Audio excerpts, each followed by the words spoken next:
Yes, sir, we promised you a great minute here tonight. Andre, the giant WrestleMania! Hulkamania is running wild. My God, what a It's not the world is watching. Are you ready? For the thousands in attendance and the millions watching around the world, ladies and gentlemen, let's get ready to rumble!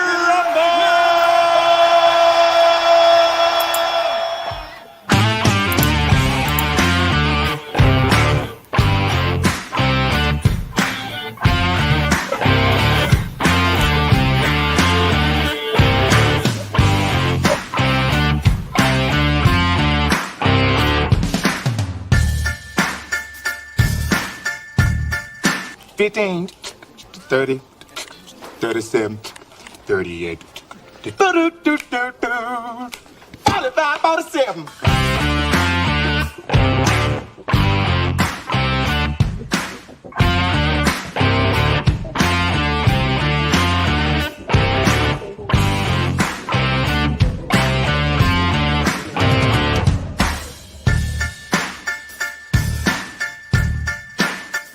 Billy, your mother's right. New Minute Maid orange tangerine tastes great. It's got as much calcium as milk. If you say so, Mr. Loja. Yeah.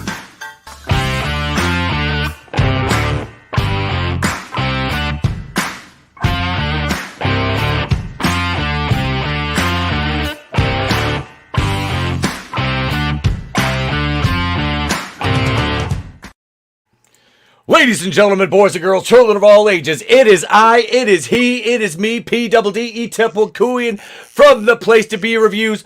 Right back here with all of yous. Wednesday night, the place to be. The People's Champion. Watch out for the medallions. My diamonds are reckless. It feels like Peter Dinklage's big-ass fucking head is hanging from my necklace. Let's get this shit demonetized right from the start, baby. We got a great show, a great panel for you tonight. Hail the chat, the best chat on YouTube. Let me give a shout out, see who's up in here. We got Keely Chow, the Phantom Menace, Ultron, Nerium Nawa, Katie, what's up, girl? Good Stuff Comics, Gator, Manliness and Motivation, Brutal Morningwood, the best name on YouTube, Godzillionaire, Dragon Master 360, Brightest Days on the panel and in the chat. Hail, Superfan Adam Shawhan, Tina Bojan. Thank you all for showing up. We got a great show planned for you. Tony's in the chat. What's up, brother? Well, Tony, we gave Tony the night off tonight, so he's enjoying an evening with his beautiful lady. So you have a great night, sir. Clone Geeks in the house. Make sure you bitch slap that like button for me. Let me introduce to you my panel for the evening, starting with this man right here who needs no introduction, but I'll give him one anyway because I love him. Ladies and gentlemen, it's Machismo Mad Mardigan. Like me. Of course, that was you. Hey, really need to warn me before I come on in here. I'm running out of bits to start this. Check one, check two. Subscribe to Bad Barber Entertainment.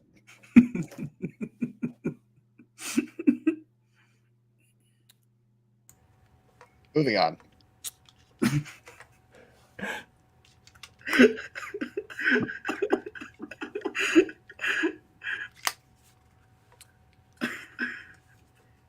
Dead air. Dead air.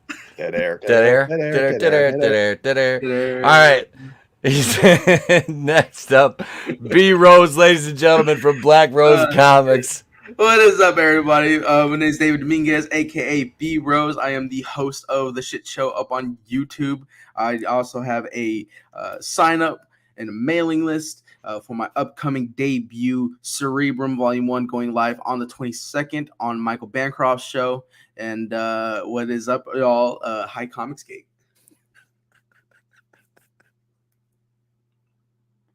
Dead air. Oh, sorry. Somebody wish me happy. There we go. There we go. All right, I got to stop muting my mic, man. I got to stop muting my mic. Next up, Damn, man. I'm telling you what, I got to stop getting high so early. Ladies and gentlemen, next up on the panel, making his debut, Juanito. Oh, Hey everybody, Love I'm you. Juan, aka Juanito, aka El Padrino. I'm the artist for Dwarves vs. Lion. Maybe some of you guys are already familiar with that name. The most exciting book coming out of CG, I guess, right now. So yeah, go check it out. It's actually my first comic and my first time being here on this channel. So it's good to be here. And yeah, Welcome, man. Welcome. The most And handsome. drop that link in the private chat, and we'll throw it in the main chat. Get it out there, and we'll share it around for you, brother.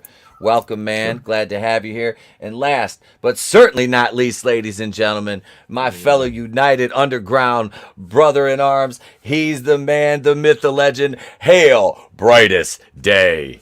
All I know is Juanito is giving me a run for my money in terms of the sexy reading voice tonight. I'm going to have to step my game up. What's up, everybody? Brightest Day here. Just past 1,000 subscribers. Glad to be on the stream. Have a good night, everybody. Let's have some fun. Hell yes, brother. Thank you for being here, everybody. Well, here's I'm going to share this link right here for Dwarves versus Lions. I'm going to pop that in the chat right here. The Indiegogo link. Bam, there it is. Go over and support this product. You got to support the independent creators. We feature a lot of them here on the channel because I'm friends with a lot of them. And I respect, like, I'm right now, I'm reading... Let's see, I think I left it. No, right here. I'm reading Sunsworn by my boy Red Gaze to my kid at bedtime. This is a 500-page novel. This is fucking... boy. This is a hell of a fucking book. You know, right here we got Bonds right here. We got the follow-up Sunsworn, Wings of Vengeance right here. I got Vinny's books in the comic box. I got my boy Oz's book with Everlasting Survivors. Jeff Hicks books, Stealing Solo. I backed Wokebusters, Vinny Shadow with a Kraken. So support these people, man. Support these wonderful artists who are going out of their way to give you the entertainment the mainstream will not and is not capable of doing anymore. And we'll talk a little bit more about that later on. Hail Phantasmagorical. What's the ETEP? You'll get me and Red out of business. Just kidding. Promote the hell out of that project. And Miriam said she was gonna go to sleep. she knew I was streaming. She's like, It's 3 a.m. here, and I gotta go sleep. Yep. She's like, I gotta come over and say hi. Miriam, by the way, y'all, is actually currently working on a print for my campaign. Be on the lookout. Nice. It already looks so fucking cool. I believe it, man. Yeah, dude. I realized at the end that I was the only one not bobbing my head. I've got some prints, some original prints she did, and yeah, there is, like I said, I'm not going to do it in this office because we're getting ready to close shop here and move. But at the new office, they'll be framed and on the wall. So coming to Texas. Dude, I wish. No, we already got a freeze coming in. Dude, I'm still up in this fucking hellhole called the Murder Mitten, Michigan. So I want to move to Tennessee. In all honesty, I fucking love it there because all my exes live in Texas. That's why I hang my hat in Tennessee. Oh my. That's an old country song. That's some old Hank. That's from GTA San Andreas. I love it. I don't care. He knows a fucking old Hank song. That's dope. All right. Amen. Fade in the house. What's that? I live in Connecticut. Oh, dude. I don't. Yeah. Boo. Boo is correct. No, keep. Where's Phoenix? I don't know where Phoenix is. He's probably on it. He's probably it's Arizona. He's swiping on Tinder right now. He's smashing for subs right now. All right. He's smashing for subs. The only reason my channel is at 1100 right now. what a rough life. You know what I mean? Go work the con circuit. You know, sell your metal, and I'll give Phoenix a shot here. Thousands of dollars over a weekend, and just my trading card. In metal. My metal trading card. from Phoenix. I got a bottle opener with the Place to Be Reviews logo on it too. It's like I want to George Strait. Was it George Strait? All Maxes live in Texas. I can't remember. It's one of them. I don't know if it's George Strait and Hank Williams. I thought it was Senior. Hank's family traditions. Family tradition. Yeah. I don't know. I used to get drunk karaoke. I used to get drunk karaoke that too. Oh, I would do 4 non-blondes. Oh, dude, no, that was the song we did was there's me and 3 of my buddies, and we'd always end the night with Bye Bye by fucking NSYNC. Oh no, we did Killing 'Em Softly too by Lauryn Hill and shit. Yo, oh yeah. Hey man, if you want, NSYNC, dude, No Strings Attached, such a good album. That shit came out when I was like a senior in high school, bro. It was like I bumped that shit. 98. Yeah, I bumped that shit too, man. I bumped that. I bumped New Kids on the Block. Brought it old school.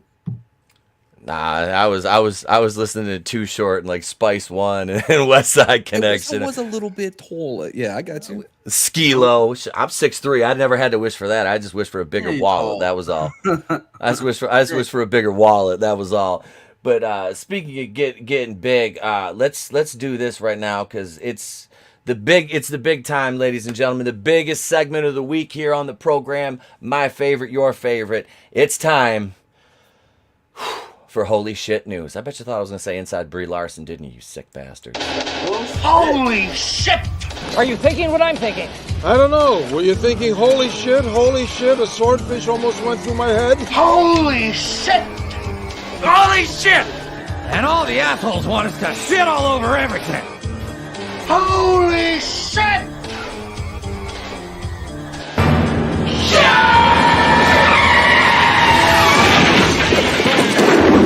Where's the Tylenol?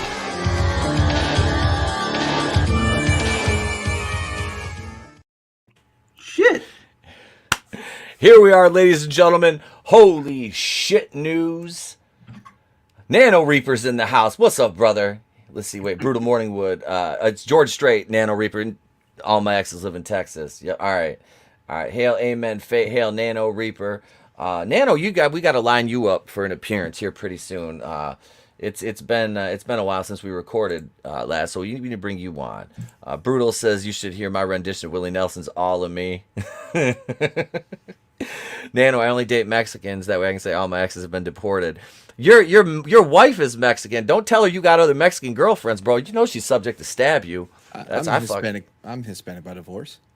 I'm Hispanic, but that's right. Your ex-wife was Mexican. Yeah. I dated a Puerto Rican girl, and after that, I was scared shitless. My best friend, Castilians, they're crazy, dude. My best friend, Cheo, his sister, Victoria, like, kept coming on to me like I was like, nope. I'm like, number one, you're my best friend's sister. Number two, I've already dated a Puerto Rican girl. You're Mexican. I was like, I ain't pressing my luck twice. I'm like, I pissed the first one off and almost lost a kidney. And fuck that. Oh, nope. Fuck. Nope. We ain't fucking around. Nope. Something about those tropical Mexicans. They don't play. She was so hot though. I couldn't. As a freshman in college, I couldn't fucking say no. You know what I mean? LDG. What's up, LDG? Was it Boba who was jailed? Or that's where he went? I didn't see the episode. Stop it. Screw stabbing. She would just shoot me with him. That's right. You fucked around and probably taught her how to use all the artillery, didn't you? See, that's crazy. Speaking of crazy, man jailed on ramen noodle battery charge. And of course, if somebody's getting their ass kicked with ramen noodles, you know this shit happened in Florida. Fucking Florida, man. Was it chicken or beef? I'm going to say it was probably chicken.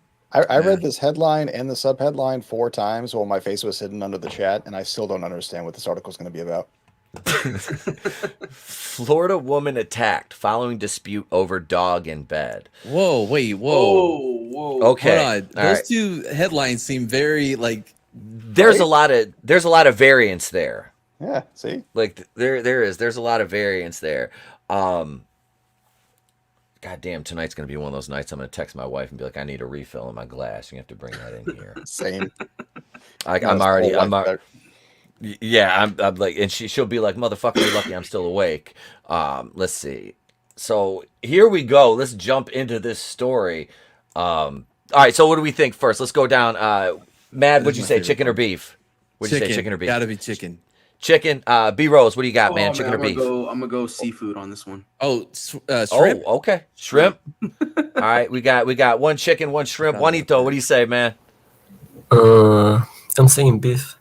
He's going beef. Okay, All right. all right. All right, we got one beef, one chicken, one shrimp. Brightest day, what do you got, brother? I don't see beef in bulk anymore, so I got to go chicken. Oh, All right, 2 chicken, 1 That's shrimp, 1 beef. I myself am gonna go with beef. I'm with Juanito on this one. Let's see where we wait. let's see where we land here. I love that we are all in agreement that it's not the deluxe. Oriental? No, Yeah. Oh, that's a good one too. The deluxe version of ramen noodles we already know is the packaged shit with the powder. Yeah. Wait a second. Ramen noodles with Glinzer. Ramen noodles with dog sounds like a Lizzo lunch. And damn it, man. Damn it. He didn't Glinzer. He didn't he did No, the funny part is ramen noodles with dog is the Oriental flavor. He didn't even wait. Here it is. Here's my head toss, check my nails. Baby, how you feeling? There's the Lizzo footage. I don't know who Lizzo is. Is she Chinese? No. That would be Rizzo. Damn. Hey, look at Ali from 656 Comics. Hola, cabrones. Hey, man. He comes. He's coming in hot, huh? He's coming in hot. Parrot Head, was the ramen kosher?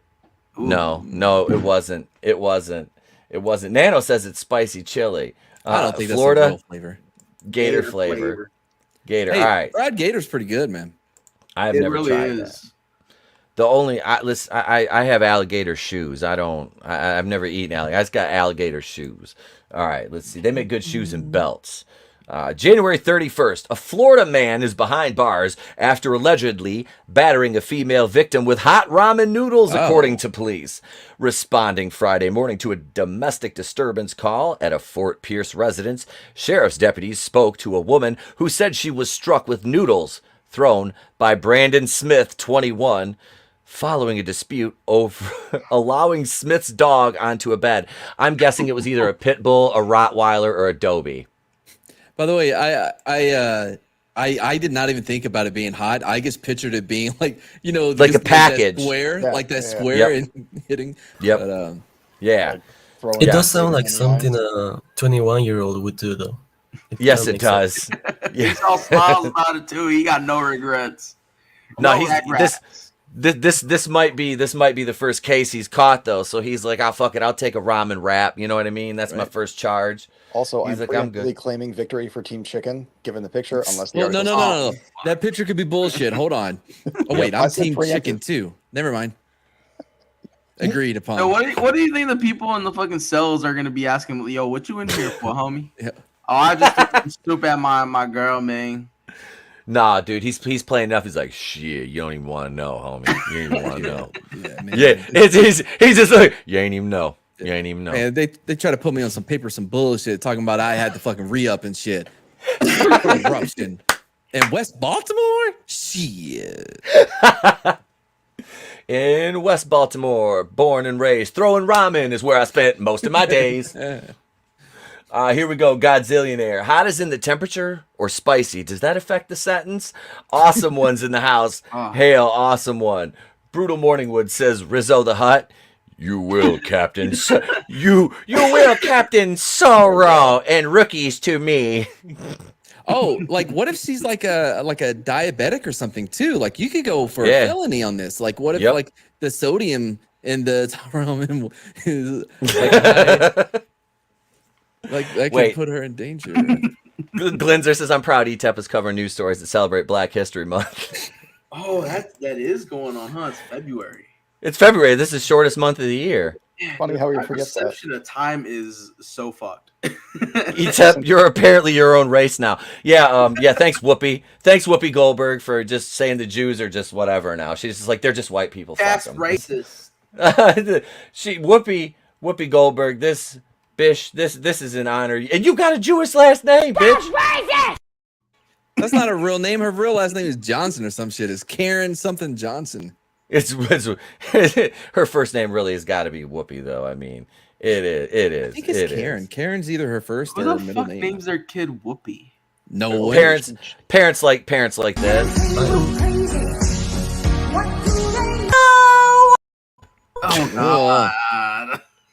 Fucking Grace Randolph. Hail Frankie Goes. Just watch your Sean Pennis video. Hey man, I hope you enjoy. I had fun making that video. I had fun like screaming at the camera about my toxic masculinity and fucking Sean Penn and Thwandy Newton. Nano says he will ban form commissary off the jump because he can't have access to his weapon of choice. Yep, no ramen. No ramen's his commissary. What's up, Gap Stargate? Hail, brother. Welcome. Ow, my ears. Dragon Master. Everybody else is like wrapping like phone booths around their waist and shit, and he's like getting napkins and a spork. Gotta get ready for this war to pop off. Like Snoop said. Yep. There ain't no fluff here. Isn't that what Snoop said? There ain't no fluff here. Yeah. Hearing those what the toothbrushes like being sharpened at night. Yep. You don't know when the war is gonna. Yeah. Murder was the case. Murder. What did Godzilla say? So when is the government gonna ban high capacity boxes of ramen? Hey, is that Snoop? Yeah, he's a dead motherfucker now. Like. Dude, we used to listen to that before football games when I was in high school. Yeah, that shit blared. Track. Dude, that's that is his best. It's an awesome fucking track. I like that one in Deep Cover. Yeah. Deep Cover with him and Dre. That's a good fucking song too, man. No more and juice. Yeah. After Smith hit her with the noodles, the woman alleged he struck her on the back with a hot pot. This is the spot for the pot that's hot. Whap! Right in the back with the hot shot. There we go. Skip-a-dibby-bop. Thereby explaining how this actually became assault. Yeah. When questioned by the cops, Smith said he woke up and began making a pot of ramen noodles. The victim, he claimed, was chasing the dog around when she fell atop the ramen noodles on the stove. Yeah, she tripped and fell and landed on his dick, right?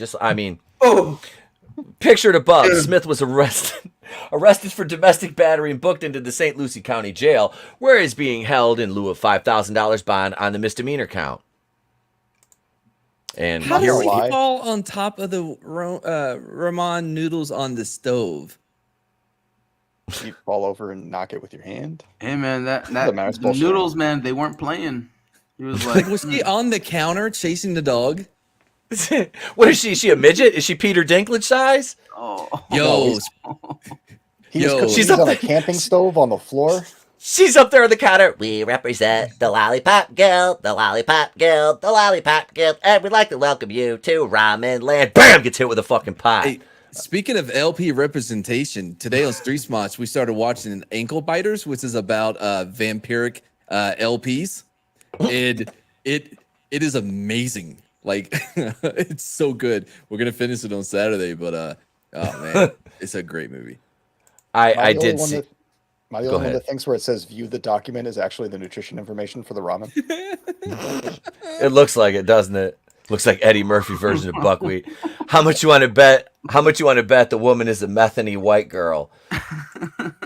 Are they in a trailer park? If they're in a trailer park, because he kind of looks like the Crab Man from. Yeah, he does. He looks like the. My name is Earl. Yeah, he looks like the Crab Man. So I could take about I don't know. I take 3-1. She's a methany. That's our we have methanies and methyus here. That's our white trash. That's our white trash code names. You're either methany or methu. We were making fun of them. Out in Australia, they call them bush pigs. What, black people? No, trash. White trash. God damn. Methany makes me think of High School High when he's like, no, it's and for knee. High School High. Holy shit. I have the cassette soundtrack of that shit, bro. Like, for real. Yeah. I ain't even playing. And Matt, I need you to denounce white supremacy immediately. Oh, actually, I have a pre-written. Okay, you've got a pre-written document? Yeah. All right, good. Earlier in the stream, I made insensitive comments regarding Australians. Since then, it's blank. I use that to fill it in. I use it for everything. Since then, I've had time to reflect, learn, and grow from this incident. I promise to do better, to be better, and to be more aware of other people. Hopefully in time, I can gain back whatever, etc. Truly, I feel, insert Bible quote. And I hope to say something positive about black people. The end. Oh, okay. Now send say 10 George Floyds and call me in the morning. You've got to do better. All right, here we go. Story number 2 for the holy shit news, ladies and gentlemen. Here we are. Police: man killed emotional support ferrets. 4 cage victims were shot with a BB gun. Wait, I love how they're 4 cage victims. They call the ferrets victims. You don't just leave ferrets free roaming; they shit all over the place. Is it bad? As soon as I read 4 cage victims, on my head I start hearing R.I.P. by Young Jeezy. Oh, I was hearing "I Miss My Homies" by Master P. Flashing back. Nah, man, I'm thinking Crossroads by Bone Thugs. Oh, dude, yes. That or does anybody else remember Gangster Lean by DRS? See you when you get there. In that gangster lean, in that gangster lean. Was that like 1993? Oh, this is Minute Man. It was way before like. What was the? I'm gonna download that. Oh, I'll be missing you. Yeah, with Faith Evans. And he's like, that was his dance. Yep, dude. I saw this dude the other day wearing a fucking tracksuit, looked like it was a cross between a Diddy and a Missy Elliott video from '97. And I'm like, this motherfucker was like bright ass orange. It looked like them, them garbage bags. Yeah, yeah. It looked like that. I was like that Missy video. Yeah, with the big puffy one. Yeah. That was that The Rain. I can't stand the rain. That one, I think it was. But that motherfucker, or was it Work It? I can't. It was one of them fucking one of them Missy videos. Was it Work It? All right. Yeah. Yep. It's your administration. Yep, that one. Please. So we got 4 dead. We have 4 caged victims shot dead with a BB gun. News at 11. So, does anybody else want to guess what state this is in? Is this? I haven't looked. Is everybody mad? Florida? B Rose, where you at? Oh man, this could go either Florida or Kentucky. I would say, yeah, that's a good one. What about you, Juanito? I don't really know much about U.S. geography, but I guess Hawaii. Hawaii. It's a bold strategy, Cotton. Let's see if it pays off for him. Brightest Day, where you at, man? What do you say? Florida is always a safe bet where your stream is concerned, ETEP. So Florida. It is. Like I said, I had a segment on my radio show back in the day when I was working in FM called "People from Florida Are Just Kind of Dumb," and it was always these crime stories like this. And I love my Florida peeps. I do. I got a lot of peeps from Florida. I love you guys, but god damn, you make Michigan look good sometimes. I swear that's difficult because the state is a fucking shithole. It's all Detroit, Flint, and Saginaw's fault too. God damn it. God damn it, Detroit, get your shit together. Like 10 years ago, we had this thing made national news. This dude eating this chick's ass out in the parking lot of Ford Field after a Lions game, and it got caught on a security camera. Took a still of it, and the shit went viral. Like it was fucking hilarious. I made memes on memes out of that. I was like, come to Detroit for the Lions left with the tossed salad. You know what I mean? Oh, all right. So real quick, so someone talked about the ferret children in cages, and in my mind, I was picturing a raccoon just crying at the cage. But it's empty and the other cage with them is like over there. But anyway.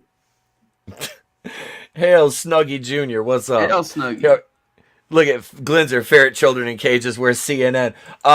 Jeff Zucker just resigned from CNN today. And, oh no, what happened? Oh no, sexual misconduct again in CNN. Oh no. My gosh. This is my shocked face. Exactly. Like it's like, oh, another day, another sex scandal at CNN. Well, you know what happened. Let's just take Now comes the part where we throw our heads back and laugh. Ready? Ready! Yeah. I love that movie. R.I.P. CNN. I'll be buying CNN and WB for about $50 in like a month, or not WB. CW. They're the same It's the same fucking thing. It's the same thing. Can't Remember wait when it see how used to be UPN?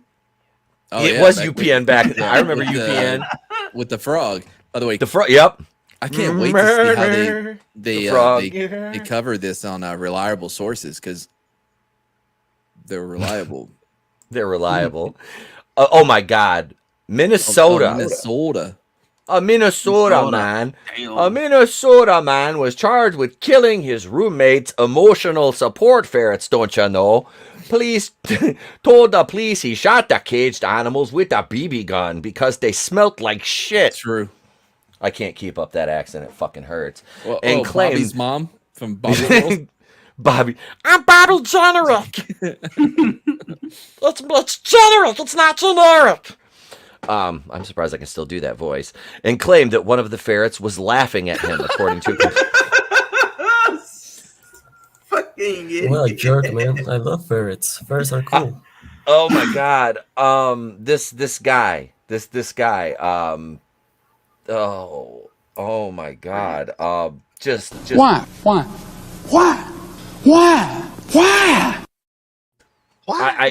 Ferrets are like, okay, I'm not. Hail, Tommy and the Guinea Pig Collective. Up there, Hey, they're up in here nibbling toes. What's up, brother? Hail, Darren, like my father before me. Hope you're doing well, sir. Hope you are doing well. Definitely on drugs, says awesome one. Somebody said was manliness and motivation was meth involved. Yeah, okay. I'm not a big fan of ferrets, but they're still like cool animals. They're very playful. They're very friendly. I had a ferret, man. If they didn't smell like shit, they'd that's be it. They really smell. fucking cool pets. He looks like the kind of guy that would kill animals without any drugs, though. He looks like that kind of guy. Oh yeah. I have to tell my ferret story if you don't mind. I know you're on a tight schedule, but listen, go ahead, man. Go ahead. So I was in an aeronautics school in Oklahoma, right? And basically in our apartment complex, there was we had 3 apartments. Like I had a roommate here. There was a guy across from all of us, and then 2 other guys up here, and then this old black lady who did not care for our shenanigans at all. Anyway, was above us. So my roommate and one of the guys upstairs, they bought ferrets together, right? Oh man, those things stunk. Well, so there was 2 of them. One was just fat and lazy, and the other one was all skinny and hyper and shit, right? The fat one would just, kind of crawl over to the food bowl and eat and sleep in the bowl. It eventually died from what we assumed was ferret beaties. None of us were vets, so we didn't really know. But we didn't know how to get rid of it because none of us are from Oklahoma. So but we smoked a lot, by the way. Drank a lot. But we came up like, well, look, man, we'll just put it in the freezer. And then when we, have a chance to look up how to get rid of it, like the appropriate way, we will, right? Anyway, I'll cut out all the part about the drunk ferret part, the other one. So basically, some time went by, and my roommate ended up coming down with appendicitis, right? And so his mom comes into town, and before, I'm taking him to the hospital, and he's like, bro, whatever you do, make sure you change out the candy jars. Because we had candy jars with just an assorted array of condoms. We didn't use them. We don't use condoms. But we had them there. So, ladies who were like, oh, they're responsible. Shit. But anyway, so she's there. She's cleaning the apartment. I'm playing Xbox or whatever, right? And so she's in the kitchen, and all I hear is and then a thump. I was like, I went, hey, but there was no save where I was. So I had to make sure I got to a save point before I went and checked on her. I may have been high. I may have lost track of time, but eventually I was like, oh yeah, let me go check on her. She's passed out on the floor with blood from the back of her head. Because what happened was when she opened the freezer, the dead ferret that was in a Walmart bag flopped out like this with the bag wrapped around his face like this, and it scared her. And she passed out, hit her head on the counter, is cold. Right, I'm like, oh shit. So I get her, and I have to take her to the hospital. While I'm there, I go and check on my buddy. Right, I'm like, hey man. He's like, what are you doing here? I'm like, oh shit, bro. You remember that ferret that we had in the freezer? And by the way, he's 100% sober, so I'm sure I was pretty annoying. But I was like, yeah, man, your mom found it. She's cool though, man. It was 6, 7 staples at most, man. Oh, she wants to talk to you about the candy jar, man. You look good. I'll see you when you get home. Oh. Oh my god. Yeah. Holy Anyway. shit, dude. Holy shit. Dude, We've got the thing was the bag was wrapped around his face, frozen, and it was like this. It looked like that dude Chucky was killing from the back seat of the car. Hey, I gotta acknowledge we got a super chat from Mr. Grant Gregory. Hail, Mr. Grant Gregory. What's up, brother? Thank you, sir. I do appreciate the $2 Australian super chat. Let's see here. Let's get. I'm in the process. Tony and I are making super chat gifts. So let me see here what I can. Oh, well, let's see. You get $2 Australian. So we'll go with Steiner math. Here we go. You got a 50-50 chance of winning, but I'm a genetic freak, so you got a 25% at best. Your chances of winning drastically go down. You got a 33 and a third chance of winning. I got a 66 and 2/3 chance of winning. You take your 33 and a third chance minus my 25% chance, and you got an 8 and a third chance of winning. There you go. Thank you, Mr. Grant Gregory, for the $2 Australian super chat. Awesome one says, great story.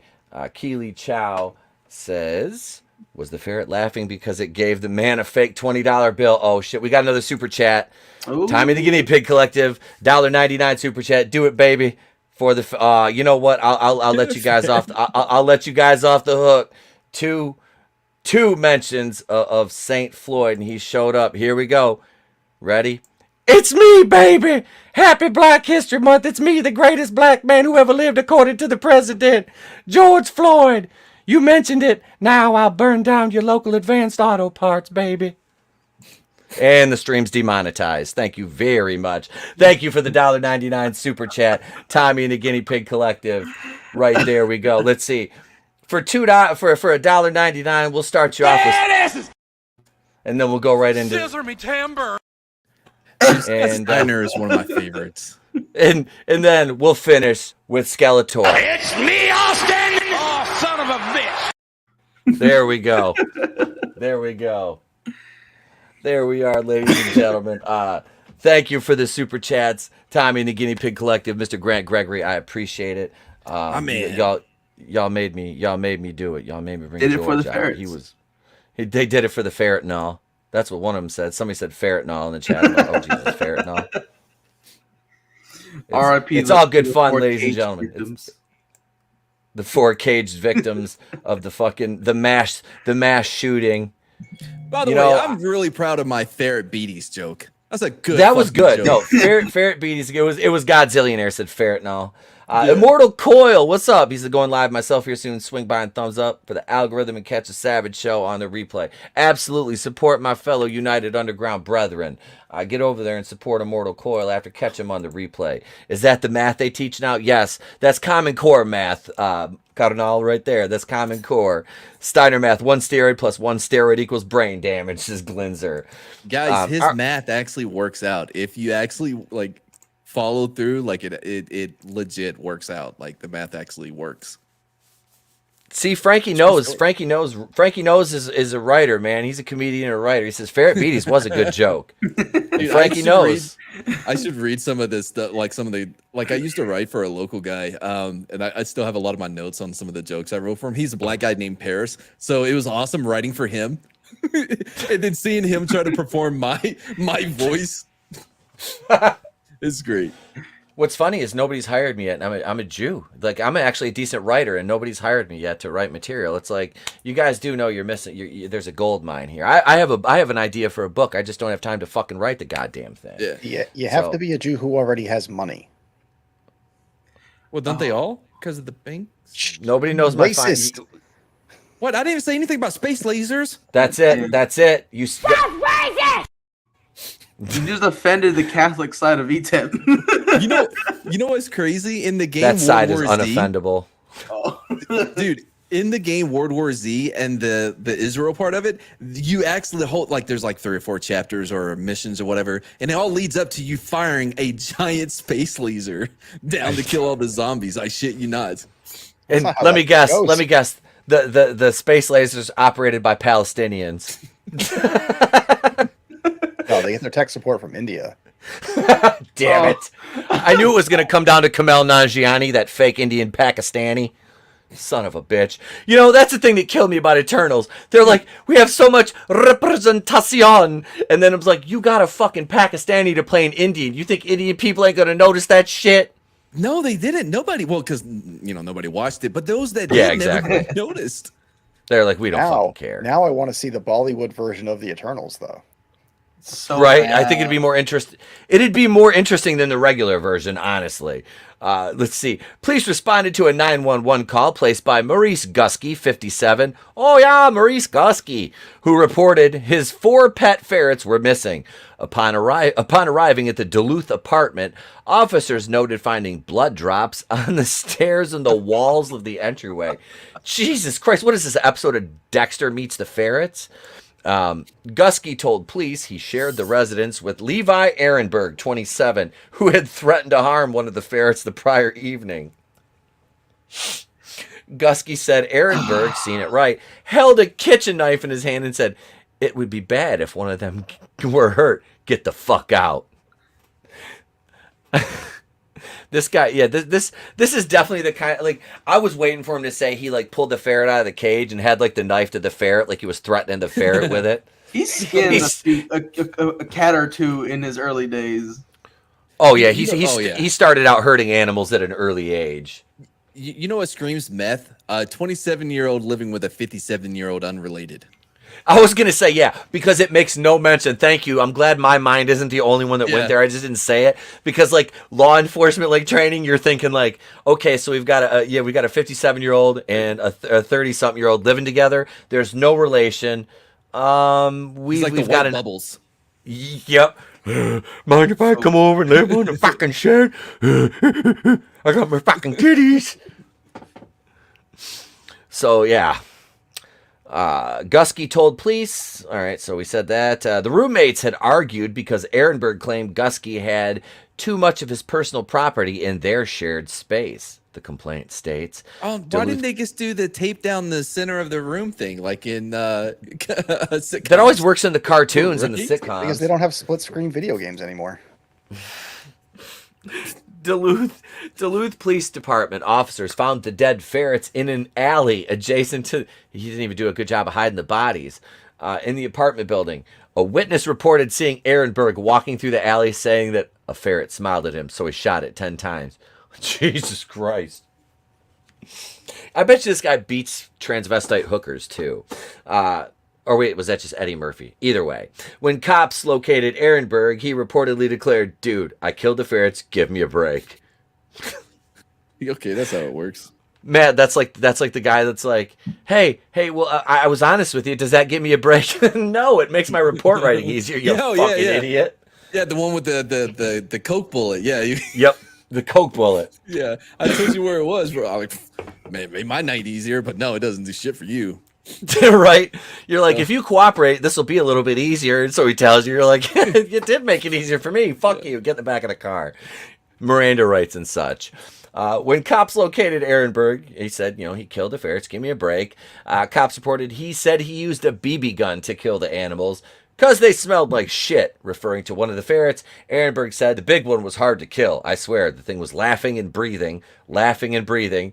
And I just kept shooting it in the fucking head. Oh my God. Wow. Normally, Keely Chow's onto something in the chat. What did Keely? Hang on. Let me go back. What did Keely say? If a young ferret was still alive, it would grow up to be a bat ferret. Because his parents were murdered in the alley. That should be a comic. Right? Somebody just send us to Bryan. Write that down. Write down the notes. This is it. Godzillionaires, right? This is the next show I'm going to review. Bat Ferret, coming to CW next fall. The suit is literal perfection. It will be when it fits a ferret. I'm a ferret! Grace Randolph will be like, ferrets! I love the whole time Brian stays over there with his ferret. Yeah, I had to make myself feel better at the animal abuse. I'm sorry. Normally, I wouldn't cover stories like this, but I couldn't find anything to substitute. I found 3 of them. It is.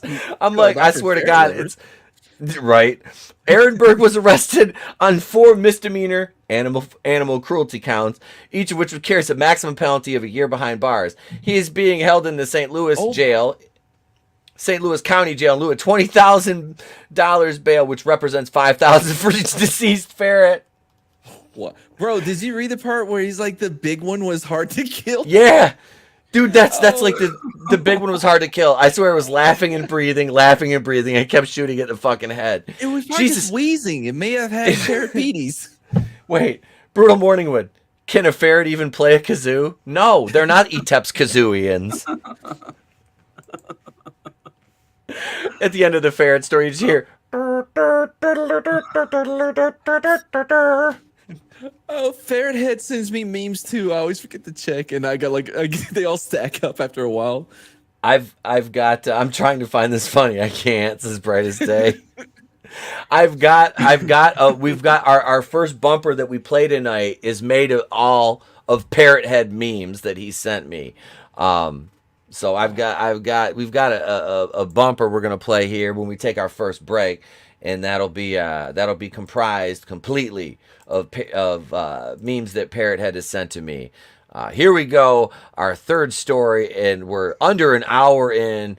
We're doing good for Holy Shit News, ladies and gentlemen. This segment go anywhere from a half hour to an hour and a half sometimes. It's that kind of segment. Good all right, content, here we are. Something that I need to do. Right? I put together like a best of Holy Shit News over Christmas because I was not in one clip. Don't think I didn't see that shitty tip. I've been meaning to yell at you about that. Watch that whole damn video because I only watch things that I'm in. I watched that whole damn video and I wasn't in it once. This mother. I honey dicked him. You'll be in volume 2. We're gonna do volume 2 soon. You'll be in volume 2. Don't worry. All right. Man busted for sex toy robbery at Adult World. Suspect 29 recently applied for a job at the store. Hey, look, it's on the anniversary of the insurrection. January 6th. When planning to rob sex toys from an adult store, it is best to avoid establishments at which you've recently applied for a job. Has anybody on the panel ever applied for a job at a sex toy shop? I would. And then robbed it. I would too. Well, I was gonna say, you just made the question a whole bunch easier. No. Right. I mean, depends what toys did he steal. There were like I don't want to know. Were they like dildos or something? That would be weird. I mean, it says it right there, but I still don't want to know. A mandingo schlong. A mandingo.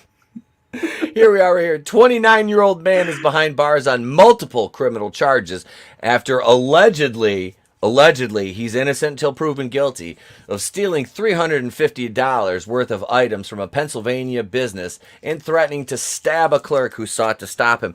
I think this guy did this because he's an angry ginger. Wait, is that the guy? Yeah, it's angry ginger energy. Bro. $350. What do you think he fucking stole? A Sibian or? I'm glad I'm not the only one that's referenced one of those on this show. I think it wouldn't have been a big problem if he didn't threaten to stab someone. He could have just steal the shit. Yep. And it wouldn't have been a big deal. Right? According to the criminal complaint, Jacob McFarland last week entered the Adult World Emporium in North Wales of Philadelphia. In North Wales, Philadelphia, born and raised. Robbing porn shops is where I spent most of my days. And all walked out all the handles are covered in HPV. He walked out with a pair of masturbators, a $95.99 Fleshlight model, and the Auto Blow AI, which retails for about $2. This motherfucker, this dude, I gotta do it. Where's it at? Hang on, here it is, right here. Fuck that puto. Oh, fuck, a jar of Vaseline's like $3. Just saying. Hey, you know what? I barely trust women with my. Well, I'm in a relationship. I barely trust her with my penis. I'm not trusting a fucking robot with it. Yeah, That's no. just asking for it to be bitten. Dog, I'm watching Terminator, right? I'm watching like the Terminator series with my kid right now. Like we're up to like the 4th one, which I'm like, look, buddy, when after it starts getting good.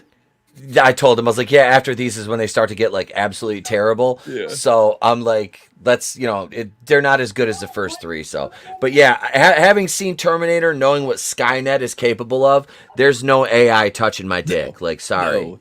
Like, sorry. Hey, as long as you're not showing them Cherry 2000. Dude, there's a fucking callback. There, well played. Cherry 2000. Holy shit, there's a callback. When the adult world worker confronted McFarlane in the store's parking lot, the accused masturbator thief allegedly threatened to stab the man. The employee, cops noted, was able to identify McFarlane because he recently applied for a position at Adult World. I love how masturbator thief is both a reference to what he stole and what he planned on doing with it while thieving. Brilliant. Exactly. In a police statement, the victim said that Jacob came into Adult World and instantly walked to the back of the store, grabbed the 2 sex toys. Officers quickly located McFarland at a hotel just steps away from Adult World. He was found carrying a knife and a backpack with a lock on it. Cops applied for a search warrant for the backpack, which apparently held the purloined masturbators.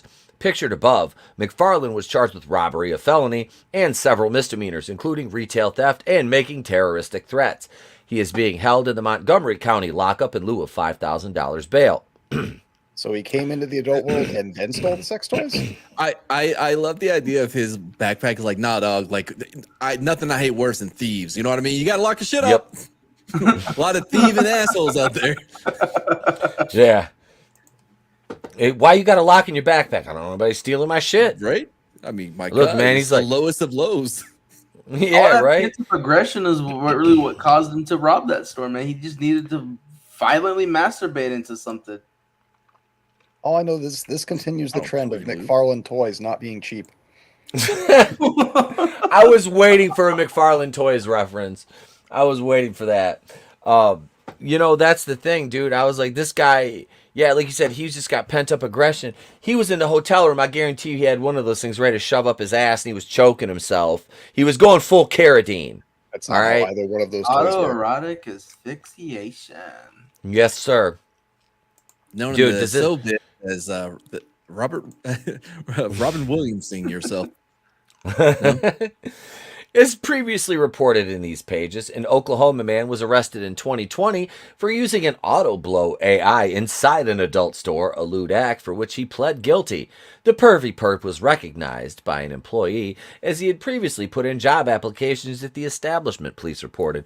The auto blow's creators contend the 10-speed masturbator, which plugs into a wall outlet, uses artificial intelligence to give you the perfect blowjob. Why is that relevant to this case at all? It's not, but it's just great information if you're looking to buy an auto blow. Yeah. Yo, bro. It's really cool. Hey, bro. Like, I'm all about those 10 speeds, whether it's on my mountain bike or my AI blow machine. Gotta have the 10. Look, So I'm is that gonna like level a with you. robot or something? Yeah, it's the thing pictured right here. This is the auto blow. You just plug this bitch into the wall, shove it in, and be like, let the auto blow do the rest. Jesus, I'm comfortable putting my Jesus, into take that. the wheel. If Jesus, that take thing the were painted wheel. black, the FBI would be investigating you for an explosive. Right? I love the green thing because I picture it just like going like intensify the intensity of it increasing as it goes up. Like, oh man, oh here it goes. I'm about to hit that 10th speed. Ribbed for his pleasure. Man. And then all of a sudden you hit a hill. Like draw a little face of a girl or something to make it look more. I don't know. Yeah, what we have here is the special AI Auto Blow Beauty Enhancer Mask Set. It comes with a bunch of paper cutouts you can just put over it. The Clown World after Review. Asa Akira's pussy. The Clown World would this Review. be better if you had to shift gears like on a mountain bike? Yeah, it got 3 functions. You got gum care, whitening, and I was thinking of a toothbrush. I got a downshift to the shop vac setting. The Clown World Review says, how does the $900 limit on shoplifting work with sex workers? Well, Tony, that's an interesting That's an interesting question. And when I come out to Las Vegas, we're going to take a day trip to California, and we'll kidnap a hooker, and we'll see how that works with shoplifting. I think it only works if you throw them in the trunk. I've got a big trunk. Here we go. The lovely Sherry says, wow, 10 speeds. Well, first of all, hail lovely Sherry, and yes, 10 speeds. Glinzer says, prop to ETEP for saying auto blow without laughing. Oh, I have no shame. That's the thing. Yeah. Keely Chow says HLA. Keely Chow, if you want HLA, sir, it's HLA you shall get. The lesbian! There we go. There's the HLA. And if you're a fan of lesbians, make sure you tune in tomorrow night for my Batwoman review, because that's got all the lesbians you can handle. But it's not the pretty lesbians. Dude, they're all hot on that show. Are you kidding me? It's a fucking retarded show, but the actresses are hot as hell. I mean, Batwoman's got a fuck. Dude, that black chick that plays Batwoman, Javicia Leslie, she's gorgeous. Like, she's got that wagon. I mean, just shot as fuck. Like, every woman on that show's hot. They're like lipstick lesbians, the kind you don't see in the wild. Real quick, Auto Blow 3.0 comes with 3 new features. Function 1, 10th grade try hard blowjob. Function 2, last call blowjob. Last call at the bar blowjob. And the third one, 10 years birthday blowjob. Like 10 years of marriage, birthday blowjob. There's something there. I can workshop that. I was 10-year mad. Anniversary blowjob. Mad. I love the way you think, because I was like, and now the blowjob you get after 10 years of marriage, the kind where you just pat her on the head and be like, at least you tried. Yeah. Trust me, I've been married 12 years. I have a birthday every year. We do this. I've been married 12 years. I know. Godzillionaire says ETEP's ad suggestions are going to be real interesting from now on. Oh yeah. Google's definitely listening to this. Oh yeah, Google is taking fucking notes, and so is the FBI. He has many forward gears as my truck. He has many forward gears as my truck. Auto blow. When you do a line off a dashboard. Is the cop writing a report or a customer review? Oh God! Manliness and motivation. Lando is breathing heavy. Yes. Wait, here it is. Glinzer. Does that auto blow offer a Kamala model? That comes with a set of knee pads and a copy of Montel Williams, the complete collection, and Willie Brown's greatest hits. Either way, Willie Brown's greatest hits, incidentally, were all in the back of Kamala Harris's throat. Oof. Oh, that's a bad time. She didn't get the name Heels Up Harris for nothing. Ladies and gents, yes, that's right. That is holy shit news. Godzillionaire. Did you see his? Wait. Do you think the auto blow disappeared from the evidence locker? Oh yeah, dude. Those cops that day, they got an auto blow. They took an ounce of weed and probably some beer off the teenagers that were sitting in the back of the fucking precinct going, all right, let's fucking try this thing out and see what this thing does. I'll fucking guarantee, dude, my whole family's cops. I know how they work. I'll guarantee it. I'll say this. I would not be surprised if there was this crazy breakout of syphilis and all through the department, because everybody's sharing it too. Like, all right, so I had this these bootleg DVDs I got off this guy one time, but it was like 600 or some crazy shit. He had a whole bunch of like a long fucking record. It was a whole big deal, but some of them weren't labeled. But so to put in the evidence though, I had to actually like watch them, right, to see what I labeled them as. So with this, yeah, man, you're gonna have to try it out to see, for paperwork purposes. You got to, Oh, just yeah. like that chick that just got busted with the OnlyFans. Like, and she was like, these detectives, they just wanted to see me naked. They weren't doing it for detective reasons. Yeah, that's man. You got to B-Rose, check the private chat, bro. We gotta you gotta check this shit out though. Like I said, man, it's you figure how, like I joked around with my dad because my dad was a cop in Detroit in the when he got back from Vietnam in like, was it like 70? because he was on Dearborn Heights from 70 to 71, and then he was on Detroit from 70 to 80. And he started out as regular patrol, then he got on the narcotics squad. He was the Ram Man, Matt. You know the Ram Man. Yeah. I'll send you a picture of his. It's 80-pound solid steel, and it was a one man, and he still got his in his basement. Which we use that bitch for tricep extensions. But yeah, he's still got that fucker in his basement, man. And after that he went undercover as a pimp. Nice, bro. I'll have to fucking tell you some. Oh my god. Yeah. We can talk. Yeah, it's funny, but let's cover this real quick here. I'm gonna add this up. B Rose, take it away, brother. This is Cerebrum Volume 1. This is my debut comic book going live on the 22nd.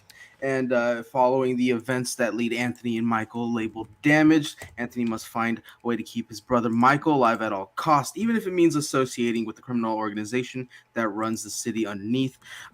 But there's a bigger threat that lies. This is going to be 60 pages of story, fully colored, perfect bound graphic novel, and very excited. Scroll down a bit. So we do have a secret tier going on there, and nobody else knows this, but if you sign up, that secret tier does lead to a very special 15% off for life whenever we do move everything to a web store. And showing off some of the colors by Carlos Moreno. He is doing he does work for Marvel DC, and he's doing a few things for Comicsgate right now.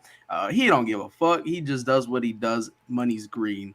And we do have a variant covered by Joe M. Sontag, who is currently doing Reaper Destroyer, and that dude, he is a killer artist. And I cannot wait for this for this to go live. This is something that I've been meaning to do for years now, and finally getting to make my own dreams a reality by making comic books. And this is the shit that I fucking just absolutely love. Hell yeah. Mm-hmm. Dude, that's fucking awesome. Thanks, man. And if you wouldn't mind pulling up the trailer that I linked in the private chat. Yeah, let me grab that real quick. That is just recently made. I was just fucking around with iMovie, and I was like, this is good enough. Yeah, let's let me get this going here. I'll share this, and there we are. Ooh.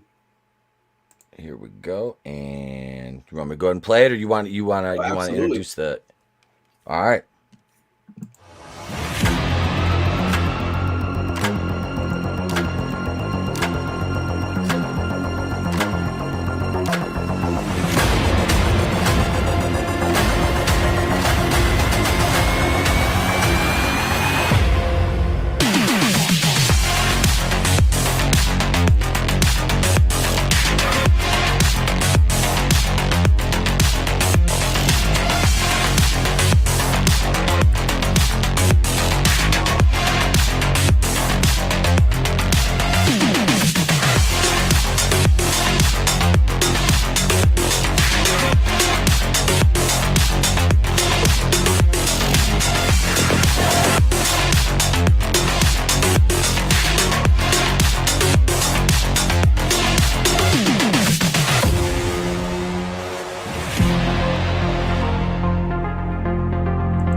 Hell yeah. Hell. Dude. So there it is right there. Get out there and back that right now. Throw that link in the private, and we'll put it in the we'll put it out in the chat. Get that going out there, man. Get over and support this. We're going to go live on the 22nd on Michael Bancroft's show. And then immediately after, we're going to hop back onto my channel, and we're just going to have a whole after party. Nice. And that's the 22nd of February. Right, let's see. That would be, this is a Tuesday night. All right. So if you are not, you got to get over there on Tuesday and support this man. Get out and back this project, like right away. And now, like I said before, Nerium is also doing a print for me right now, and it is fucking sick. Dude, she's awesome. Yeah. That's fucking you, dude. This is This campaign will fucking absolutely. I think you'll do well with this, brother. I think you'll do well. It's good. This is your first book now. You're doing. Yeah, I'm just a writer creator, but I have a really good team behind me, and everyone's been in my corner, supportive. Right now, we are on track to just having a really good product out there within the year. Excellent, man. Excellent. Yeah, that's the key. Is you start, you show that you can fulfill, one or two of these right off the get, and then you develop that. You develop those loyal customers, man. So every one you get out, you're gonna have those return backers. You know what I mean? And Absolutely. That's absolutely wonderful, brother. Best of luck to you, and get out on the 22nd and jump on this. Get those dude. You showed the tier you hadn't shown yet. I mean, look. I had to give you an exclusive, man, as a thank you for having me on the show. Dude, you're welcome, man. You're welcome. I appreciate it because you have me over on yours, brother. So it's the properties of reciprocity. You know what I mean? So thank you, man. I appreciate it, and we're happy to promote independent creators over here. And right now, what we're gonna do is we're gonna go into a break. We're gonna play some parrot head memes, and we'll be right back with our first main topic of the night.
Here we are, ladies and gentlemen. Hope you enjoyed those memes. Yes, indeed. Oh, God. That's all good. We got it here. We are over on Bounding Into Comics. And big shout out to the crew over Bounding Into Comics. Drew, our brother from the United Underground, is one of the writers over there. So big shout out to John Trent, Drew, the gang, Spencer, Donald, Slade. I still hold the fact that what's his name, Slade Harris or Slade whatever has one of the Slade, motherfucker, you are named after was it Deathstroke? You got the same name as Deathstroke. You and Joe Manganiello were like that. You know what I mean? Horror icon Elvira joins, and I'm sorry, but they replaced Joe Manganiello as Flash Thompson with some dude that looks like he couldn't fucking fight his way out of a wet paper bag. That Flash Thompson kid, the little dude that plays Flash now. It looks like Tom Holland's Peter Parker could whoop his ass without superpowers. Dude, I've said the exact same thing. The dude's a Tom bitch. is ripped, man. He is. I was like, why is he letting this motherfucker pick on him? dude. I'm like, you're getting bullied by a little bitch. I'm like, smack him upside his fucking head, Tom. I like him as an He's actor a white too. kid in high school in New York. Tom can't. Tom, that'd be a hate crime. Yeah. Tom slapped that little Indian dude. He was in a little independent film with Jason Mantzoukas that was pretty good. I'm a big Jason Mantzoukas fan. I don't know. I don't even know. Ralphie from The League. I don't know. I ain't never watched The League. You never seen The League, bro? No. Check it out, man. No. It's all improv too, dude. It is fucking brilliant. Okay. All right. You know what's not improv is Elvira. Elvira joins the call to remove Joe Rogan from Spotify, dismisses fans who agree with her. Dude, this breaks my heart because I grew up with Elvira, Mistress of the Dark. You know what I mean? Like, I did. I love this chick as a kid. Like, my early, like, between her and Daisy Duke from the Dukes of Hazzard as a kid, and Grace Jones for some reason. Grace Jones from fucking James Bond. So that's probably why I like the Dora Milaje so much. Them black girls that got the same haircut as me. I don't even know what it is. I can't call it. The Christopher Walken James Bond. That's one of my favorite ones. Is that, what is it? Die Another Day? I think it's Die Another Day. Yeah, I'm not a Bond aficionado either. That's the thing. I've seen, like, I haven't seen all of them, but like that's one I saw because I was like, dude, Grace Jones and the other chick. What the hell was her name? I can't think of her name in the movie. Actually, A View to a Kill. That's what it is. I just thought of it on my own. Wait, A View to a Kill. Was that the one with the Duran Duran song? I think so, yeah. That was fucking Duran Duran. Yeah, and Grace Jones was in it. Yeah, and they had that weird butterfly show in Paris with like the butterflies on the wire. God, we're fucking old, bro. You know that, right? We're fucking old. I'm just throwing that shit out there. Juanito's like, yeah, these motherfuckers are old. I didn't watch it in the theater, motherfucker. I saw it on I rented it on TV, man. Wait, Parrot Head says E-Tef's first fact was... I don't know. It was probably, honestly, I want to say Bo Derek, probably, from the movie The Perfect 10 with them fucking dreadlocks in her hair. She was... Oh, fuck. Bo Derek was hot as fuck, man. That movie... Yeah, it was probably her, honestly. Anyway, that was like 70 years ago. Cassandra Peterson, the iconic horror personality, better known as Elvira, Mistress of the Dark, has not only become the latest celebrity to demand that Spotify deplatform Joe Rogan, but also dismiss those who disagree with her opinions as trash. Yes, because nothing screams, I don't want to live in a sycophantic echo chamber, than dismissing anybody who disagrees with your opinion as trash, right? Am I right here? Look, I've still said love it. her though. Oh, dude, trust me. I can't hate on her. I can dislike her personally, but aesthetically and professionally, I still admire her. Well, big titty I'm goth into girls, really man, old are women. all I don't know why. What's that, Juanito? I'm into really old women. I don't know why. But her boobs are still in their early 40s. Super big. I'm saying that. we got some fetish information out of him his first night here. No, we don't kink shame.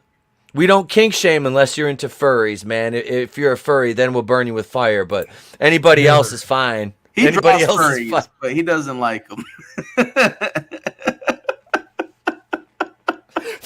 This fucking guy. Yeah, I met this chick one time that had a diaper fetish or whatever. She also had a broken vagina. That's a whole different thing, though. But like, she was like in a car wreck or some shit, and like something happened to her spine or whatever. So her vagina, it didn't stop working, but like she couldn't have sex. And I was like, have you tried like a micro penis or like, and she's like, yeah, I can't even do that. Anyway, it's a whole thing. But yeah, she wore diapers. We'll save that. We'll save that for a members only stream. Those will be coming soon. You're going to be getting some premium content, including Mad Mardigan stories about broken vaginas and such.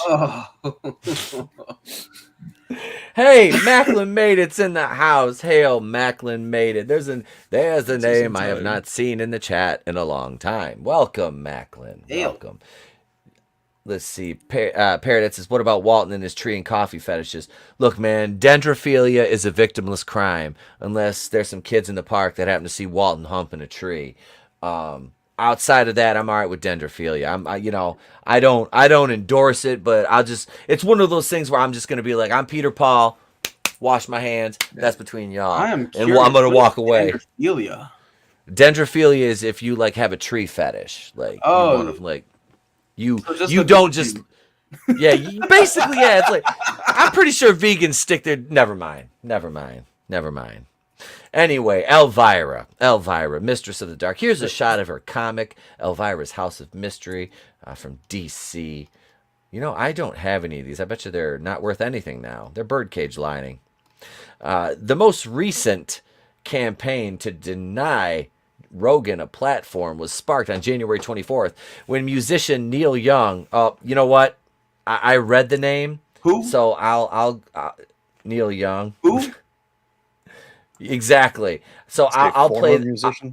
I'll play the GIF. You guys that have been around here know if anybody says the name Neil Young, we play this. We get Joseph Stalin singing Neil Young because this is some commie ass shit right here. This is some straight up commie bullshit. We don't like your opinion, so you don't get to have a voice. You don't get to have a life. That's it. These people, and we've said it a million times. These people want you fucking dead. And let me preface this entire thing by saying, if you want to get back here, because I'm the one that's got to deal with all this shit for monetization. If you want to get vaccinated, you get vaccinated. That is your right. That's your body. It's your right. If women have a right to use fucking Planned Parenthood like Plan B, then motherfucker, you got a right to choose whether you get vaccinated or not. Fuck these mandates. But consult your doctor for medical advice. Don't listen to me. Don't listen to other YouTubers. Consult your doctor and find out what's right for you. But, these mandates can suck my balls, basically. Start on the left, move over to the right. I prefer a little swirl motion anyway. Yeah, so fuck that and fuck Neil Young. I said it again. Hang on. We said it again. That GIF is just fun. That was Tony's creation. The most recent campaign, Neil Young. Nobody fucking knows who Neil Young is. And first of all, the whole thing was a publicity stunt because he was going back to Sirius XM and starting his channel back up. Like right after this. So the whole I'm pulling my shit from Spotify as if he was relevant anyway was a fucking work. Zach, I know you had asked me about this. Go ahead, brother. I know you want to weigh in on this one. So, and I think Nina Reaper just pointed out the huge flaw in this argument. He doesn't own most of his catalog. He told his management team to do this basically as like a hey, look at me statement.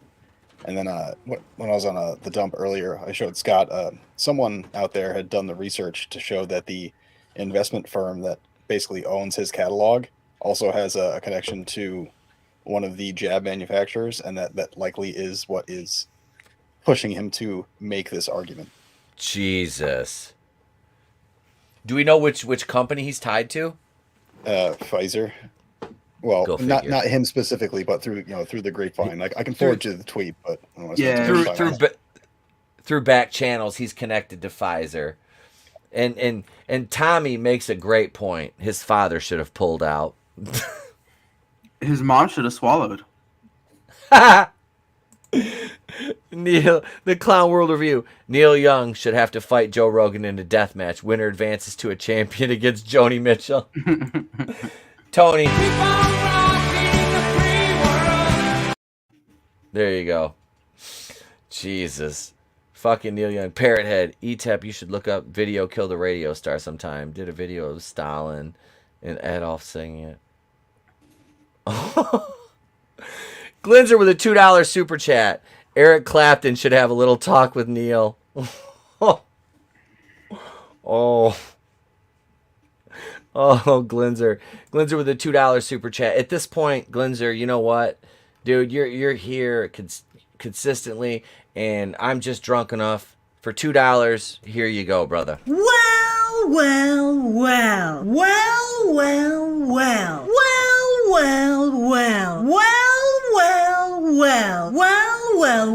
well, well. Well, well, well, well, well, well, well. Well, well, well, well, well, well, well. Well, well, well, well, well, well, well. Well, well, well, well, well, well, well. Well, Oh God. You know, it's not until the end of that clip that I realized she actually does have a bottom row of teeth.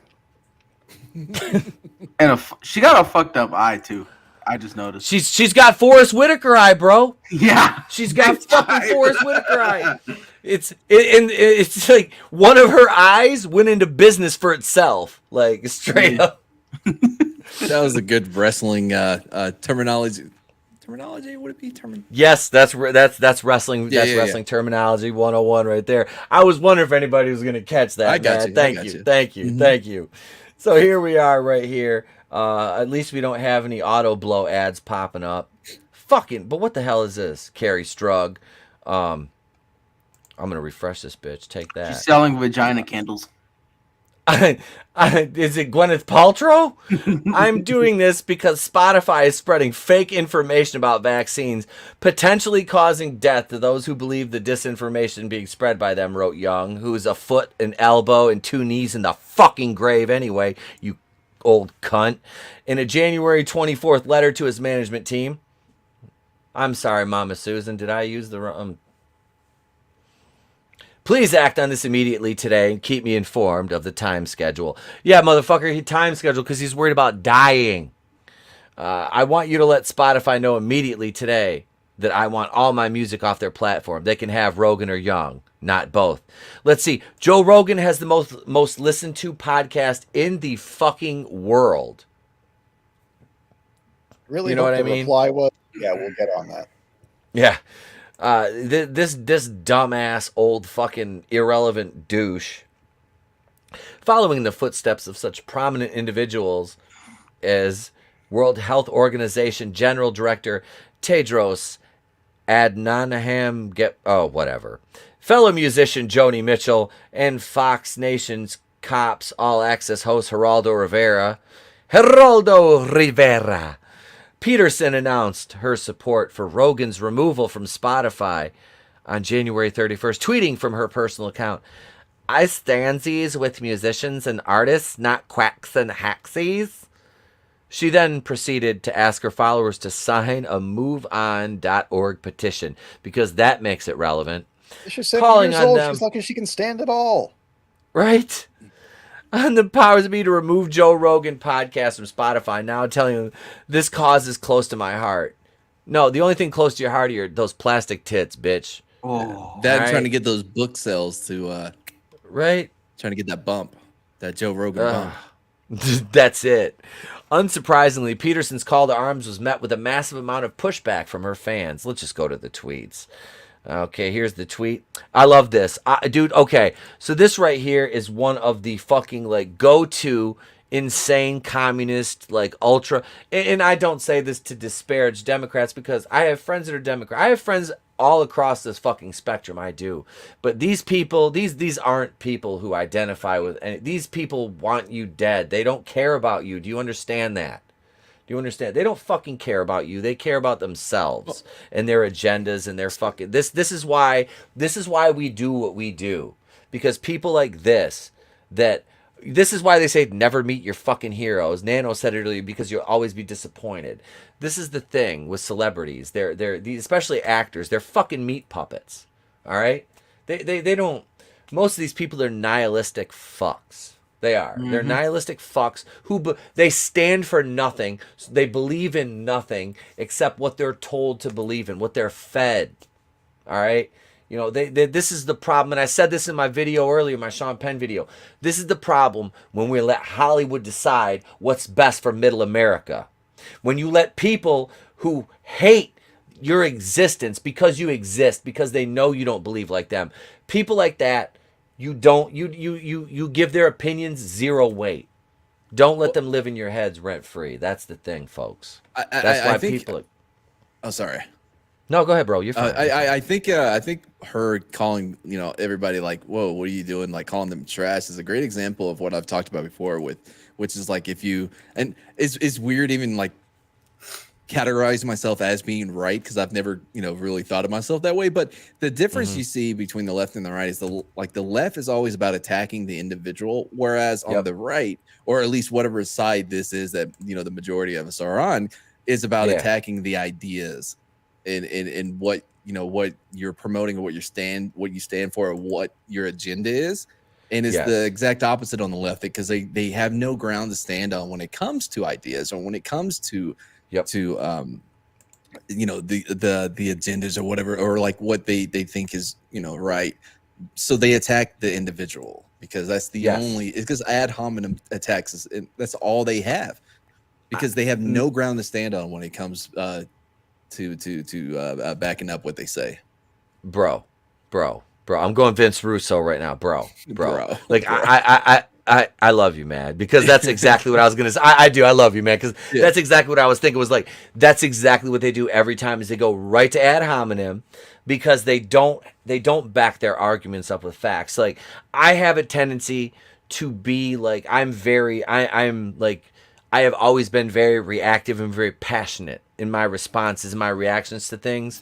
Like, my initial, like, that's why a lot of my videos, like, I will hold back, so I do. Like, today I didn't, because that whole toxic masculinity thing, like, dude, that hits home, because, like, I was raised by, like, a true, like, quiet ass, like, stoic alpha fucking male. Like, that, my father is the very definition of that. And that is something I've always fucking strived to be. This man did 3 tours in Vietnam, was shot, stabbed, run over, was an undercover police officer, grew up in a shitty ass neighborhood, was a fucking Russian Jew in the city of Detroit in the fucking 60s, and was a badass motherfucker. And that's, like, one thing. It's like, dude, I can never get on that level, obviously. Like, I never. But it's like, I've always, like, strived to just be be that kind, just be a fucking man, like the way my dad was for my family, for my, me and my mom and my 2 commie ass sisters who I don't even fucking talk to anymore. But it's just like, and that's like, for them to call that kind of masculinity, that, like, just stoicism, the alpha, like, my dad's not a misogynist. Like, is he an asshole? Yeah, but, like, he always, he always treated my mom good. I never saw my dad be, anything. And it's like, they paint that kind of masculinity as toxic now, because they want to promote the rise of the beta male. And that's what this whole thing boils down to. This Joe Rogan. Look at Joe Rogan. Joe Rogan's not bitch made. No. Dude, dude, he's 50 years old. That motherfucker is sliced up. He's jacked. Like, and all these people, for Joe Rogan, he has people from both sides on his podcast, and that's what I like about Joe. And he, and it's like, he has experts on. If he doesn't know something, he's going out and getting the information. So I look at this, people like Elvira and Neil Young, and now you're getting, like, some bigger artists throwing their hat in. Spotify is not going to get rid of Joe Rogan. They paid all the money to bring him over there. So, I mean, unless they have some type of clause in there that they can use to get out of the contract, but it's going to be tough for them to do it, I think. But as far as, like, the masculinity thing, like, part of the reason why I think you see this whole, like, this movement of this is, like, soy-based fuckers, like, no, this is real masculinity or whatever, is because, like, so a few things that I've learned in my life, being a cop and all that, like, if you're about it, you don't have to say it, right? Like, the gangsters that like, were the quiet motherfuckers. I remember this one dude, man. He had, like, he's straight out of like a Mexico, right? He had, like, the white cowboy hat, like the alligator white vest and shit. Didn't say a fucking word, not one. Just straight gangster. And he had that aura. That aura about him, like, don't fuck with him, right? Yep. But it, like, 2 days later, I'll never forget, I had this other little motherfucker just whining, talking about who he is, what he is, and then calls me a rook. I'm like, piss, what do you know about a rook? Trying to be bad here. And he starts kicking the window in the back, right? And I opened it. I said, look, motherfucker, if you kick my window one more time, I'm hog tying you. And this little bitch ass, he taps it with his foot because he's a kid. Because I hog tied him. And so he had a warrant out of a different jurisdiction or whatever. So I'm just handing them over. So he's crying. He's like, man, come on, man, call them, man, let them come pick me up. And they get there. The first thing the dude does is smack him in the face for being a bitch. And he's like, hey man, you can't let them take me. I'm like, this is what you wanted, bro. This is what you've been asking for, right? But basically what I'm getting to is like the reason why they're trying to promote this whole soy-based masculinity is because they can't be that. So now they want to bring that down to their level to make it achievable for them. And since they cannot achieve anything near the level of your pops or anybody that we look at as being masculine, then they lower that bar. And you see that across the board, whether it's an education, job placement, work, it's all about bringing the bar down to a level that they can actually achieve. Sorry, that was so long-winded. Hang on a second. I got a guest appearance here. Say hi, bro. Hi. What up, man? Let's see. Trey. Let's see. Yeah, you know. Let's see. You say hi. Say hi to Mad. Hi, Mad. Hello. Get your boosted. Say, where do you get your candles at? DrDef.com.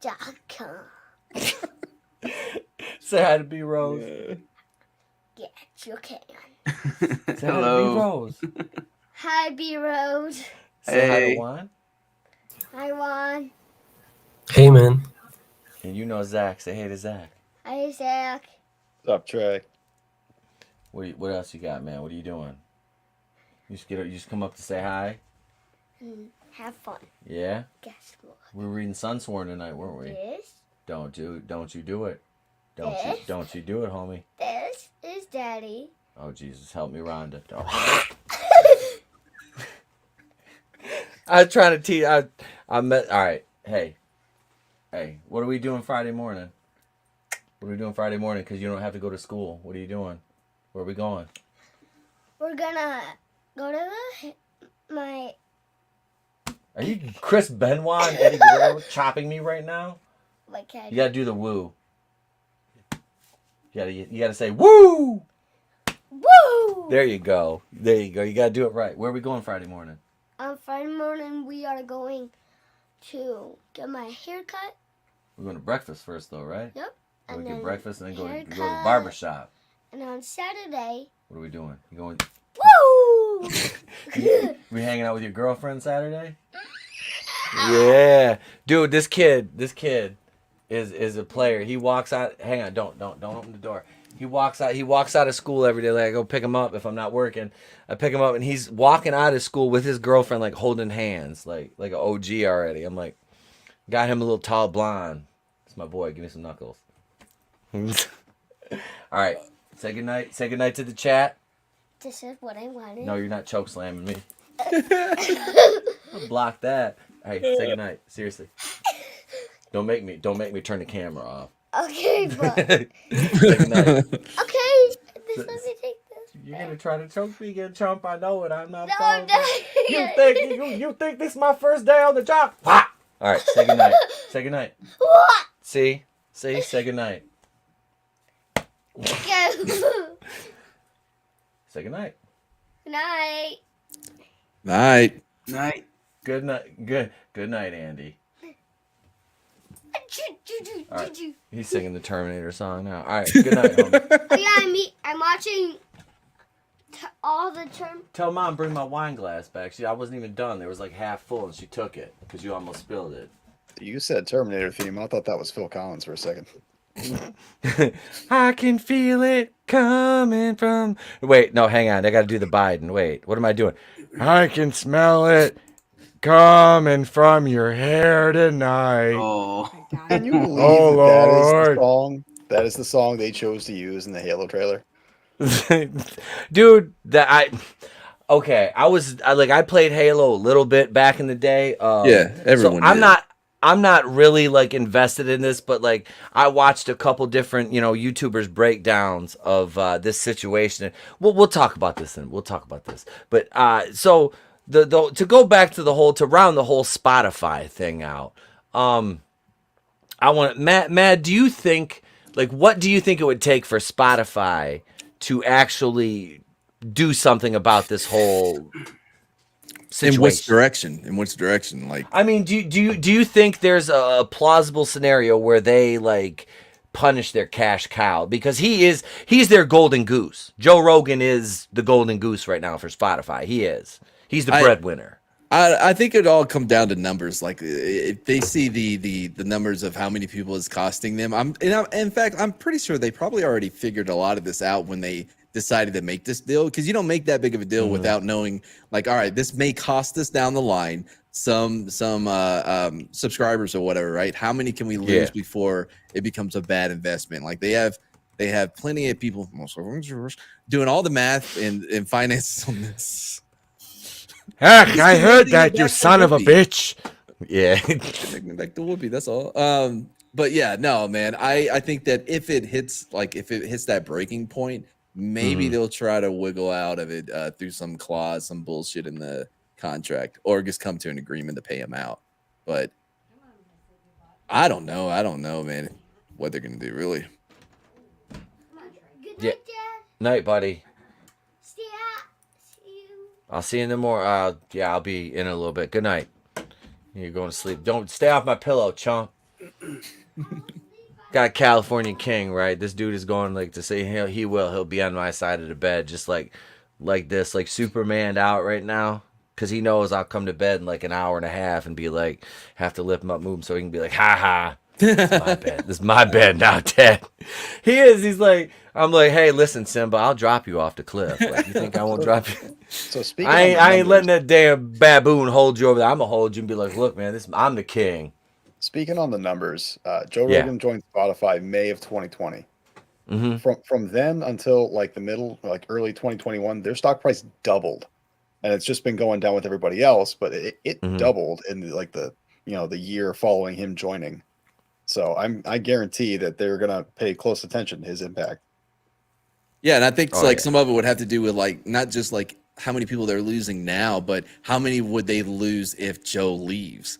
So that's going to actually have to be figured into the whole thing as well. Because like somebody said in the chat about him going to competition, like...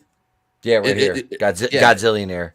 Yeah, it don't matter where he goes. Like, he's going to bring a following. He would go back to Sirius. Yeah, I would think. He would. I mean, honestly, I would see him going back to Sirius and them probably giving him... It'd be around, I would say... Because Spotify paid him like what, a couple $100 million, so you would see him get north of probably a $300 million deal. Yeah, from Sirius.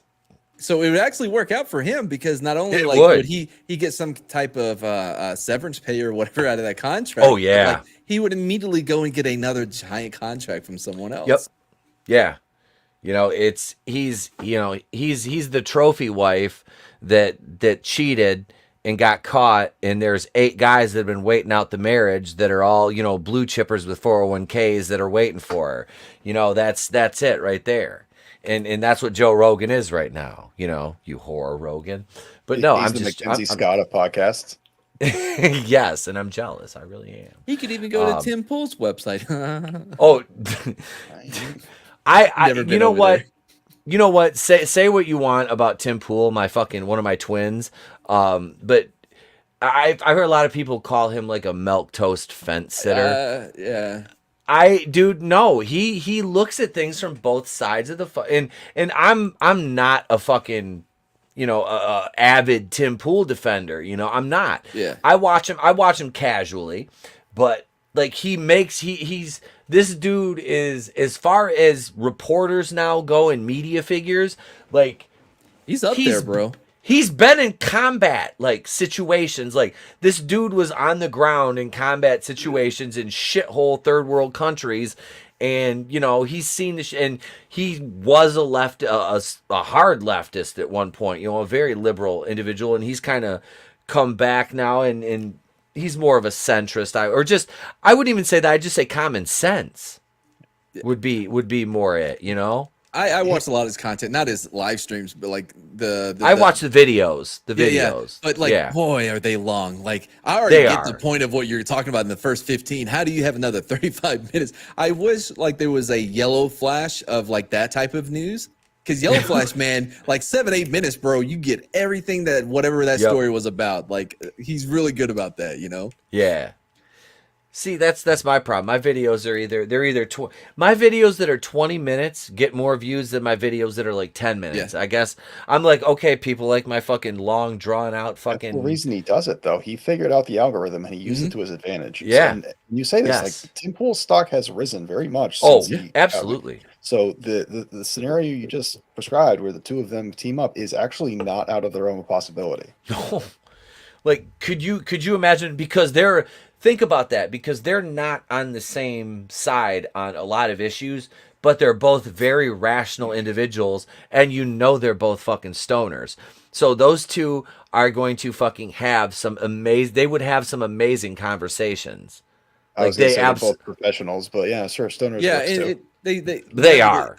Yeah, when they've streamed together, they seem to get along pretty well. Like, yeah, and that's it. And that's what I'm talking about. That's the level of civility that both sides, the people that are like to the extreme on both sides, don't want the people like us who are like basically like all in the middle. They don't want us to have those frank and earnest conversations and be civil. They don't, because that doesn't benefit them in their false narratives. That benefits us in our common sense, and it's affirmation that everybody can fucking coexist regardless of your opinions, as long as you're not a complete fucking psychopath. Well, it's because ask critical questions and they don't accept bullshit answers.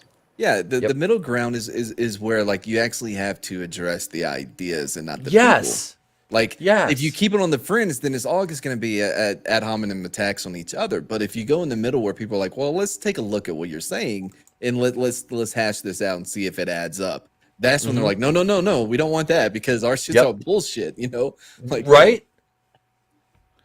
And that's where the shit gets solved, is in, like you guys said, right down the fucking middle, right down the middle, and that's it right there. That's where it gets solved.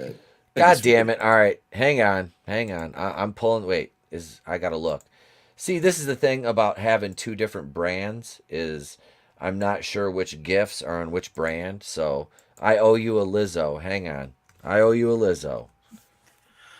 And a Lannister always pays his debts. Do my hair toss, check my nails. Baby, how you feeling? There you go. There's your Lizzo. Godzillionaire. Thank you, sir. Let's see. Glenn Schroeder. Hail, chat. Hail, Glenn Schroeder. Welcome, sir. Welcome. There's no profit in fixing things. That's right. That's why you're not seeing cures for cancer that probably fucking exist. AIDS. Well, Magic Johnson found the cure for AIDS. Oh, that's the AIDS I'd want to get. Like, if I get a choice, I want to get the AIDS where you can get fat and live for like a normal lifespan. Like Magic Johnson AIDS. Magic Johnson's got fat. He's still getting ass. I mean, he's making liver-beatus. Yeah, he's making money. I mean, this dude's still on like Inside the NBA and shit. Like, I mean, there's an episode of The League, I mentioned it earlier, where their friend has AIDS, and like one of them thinks that he has an advantage in fantasy football because of the AIDS drugs he's taking, and he's like, it's not fair, and he tries to take them himself. But yeah, no, like it seems to have an advantage. Oh God. Dean, hail comics, mate. What's up, Dean? Welcome, brother. Hail, Dean. Dean James, he's been on the program before. We gotta get Dean back on. He pulled out a really fucking kick-ass piece for Airith Saga, who was supposed to be on here, but Dean James, man, you guys remember that name, because holy shit, his art is just leveling up. Immense. Dude's fire. Dude is fire. Dean's gonna Dean's gonna be making some noise in the it's very, very soon. Very soon. But you know what's gonna make some noise right now is not Grace Randolph. We're done with Grace. Let's do this though. Let's do this. Ladies and gentlemen, we got some first timers in the chat, I'm sure, that aren't chatting, but you're in there lurking. So let me introduce to you. This is one of my favorite things on YouTube. And it was made by my brother Tony. This, ladies and gentlemen, is the leaked footage of Disney's forthcoming Wakanda Land exhibit.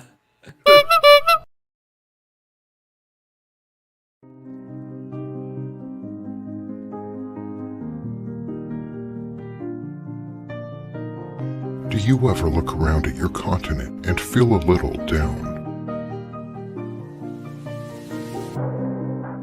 Ashamed of where you come from? Do you ever see your parents offered up to a Libyan warlord from your cage and silently wish to yourself, reality can be whatever I want? My friends, are you simply hungry? Hi, I'm trans non-binary Disney CEO Bob JPEG, and I'm inviting you to experience the other side of reality. Relax, recuperate, and reinvent yourself at our newest and most diverse Walt Disney World Resort. When real life doesn't quite cut it, come experience our version of Africa. Introducing Wakanda Land. Book your reservation at Wakanda Land today and get a free 30-day trial to Lucasfilm writer Leslie Headland's new dating app, Wine and Dynasteen. It's a sure thing every time. Available for download through the App Store or Google Play. Tony was mad as fuck on that one. I love that shit. That will never fucking get old. We're working on another skit behind the scenes. All I will say is it involves Alec Baldwin, and oh no, what happened with him? Is he okay? Did he get the vid? Oh, no. he's fine. He's fine. He shot a woman. It's like shooting a ferret. It doesn't even always count. Been a fan. I'm terrible. I know. I'm going to hell for that one. E-Tap and wine is just, hey, we're good. This is only glass. It's only the first glass because the glass never went empty. Juan, whenever you got your page up, brother, go ahead and share that, and we'll have you go ahead and talk about the project, my man, before we jump into just share the screen, right? All right, let's see. Do I send you the link or do I share a screen? Oh, no, you can go ahead and share the screen so you can control it. Parrot Head, you got to do better. I know, Parrot Head. Take Rugenhofer gets shot. I saw that. Go ahead, brother. So you can see it right now? Yes, sir. Yeah, so Dwarf vs. Lion, I think a lot of people already heard the name. Maybe some of you guys aren't familiar with the story, but it's basically what it says in the title. It's like 50 diesel powered dwarves, which you can see here. What we mean by diesel powered against one monster lion. And basically the cool thing about this campaign is that we, like the creative team, me, Bryan, the creator of Airith Saga 2, we don't really know who's going to be the winner. So the cool thing about this campaign is that we basically turn it into a game so that the backers are the ones who are deciding, who's going to win at the end. So we don't really know who's going to win. So that's the cool thing about this, is that the backers are deciding, who's going to win. So basically what we have here is that, every time people back the different perks, which are divided into both teams, Team Lion and Team Dwarf, that money turns into points, for each team. So, every time people are backing, that turns into points that Bryan, the writer, is keeping into this scoreboard. And those points turn into power moves, that we will put in the comic. And so, we have already unlocked a bunch of power moves, and some of them have botched. It means that, when you back one of the boxes or one of the comics, you have 24 hours until people keep backing, to give more points to your team, or that move will be botched. So that way we keep it interesting. It's not like just power move after power move in the comic. So basically what we have here is this is the box. We have boxes for each team. Team Dwarf and Team Lion. So if you back the Dwarf box, you get dwarf cover where the dwarves are winning against the lion, the dwarf patch, and the dwarf sticker. And if you back the lion box, you get the lion cover. In both of these, the comic is the same, the story is the same. The only thing that changes is the cover, and you get the lion sticker and the lion patch. And the stickers are really cool because Bryan found this like company that makes these stickers where they print on the peeling. So basically, when you peel the sticker, it looks like you're ripping the face of the character, which is pretty cool. I don't think a lot of people have done that. That's slick. Yeah, and also here's some sneak peek of the art. This is actually my first comic, my first like sequential work. So I'm pretty excited about it, and I'm really putting a lot of effort into making it look really cool and fun for everybody. So you can see some of the colors. The colorist is Oli from 656 Comics, and he's doing such a great job with the colors. And yeah, here's some of the art. So this is all your work. This is all your work right here. Yeah, I'm doing the pencils and the inks, and Ollie's doing the colors. And I'm that dwarf that gets killed right there. Yeah, this is Bureau's actually. So a lot of these dwarves are drawn after a lot of comic skaters. Okay. Yeah. Okay. I this is fucking tight. I like this. This yeah, is tight. So pretty much all the main dwarves basically, because a lot of dwarves get killed and stuff, but the main ones, which are like around like 30 of them, are based on like people from the CG community, which is something Bryan came up with, which I think is pretty cool. Yeah. I like it.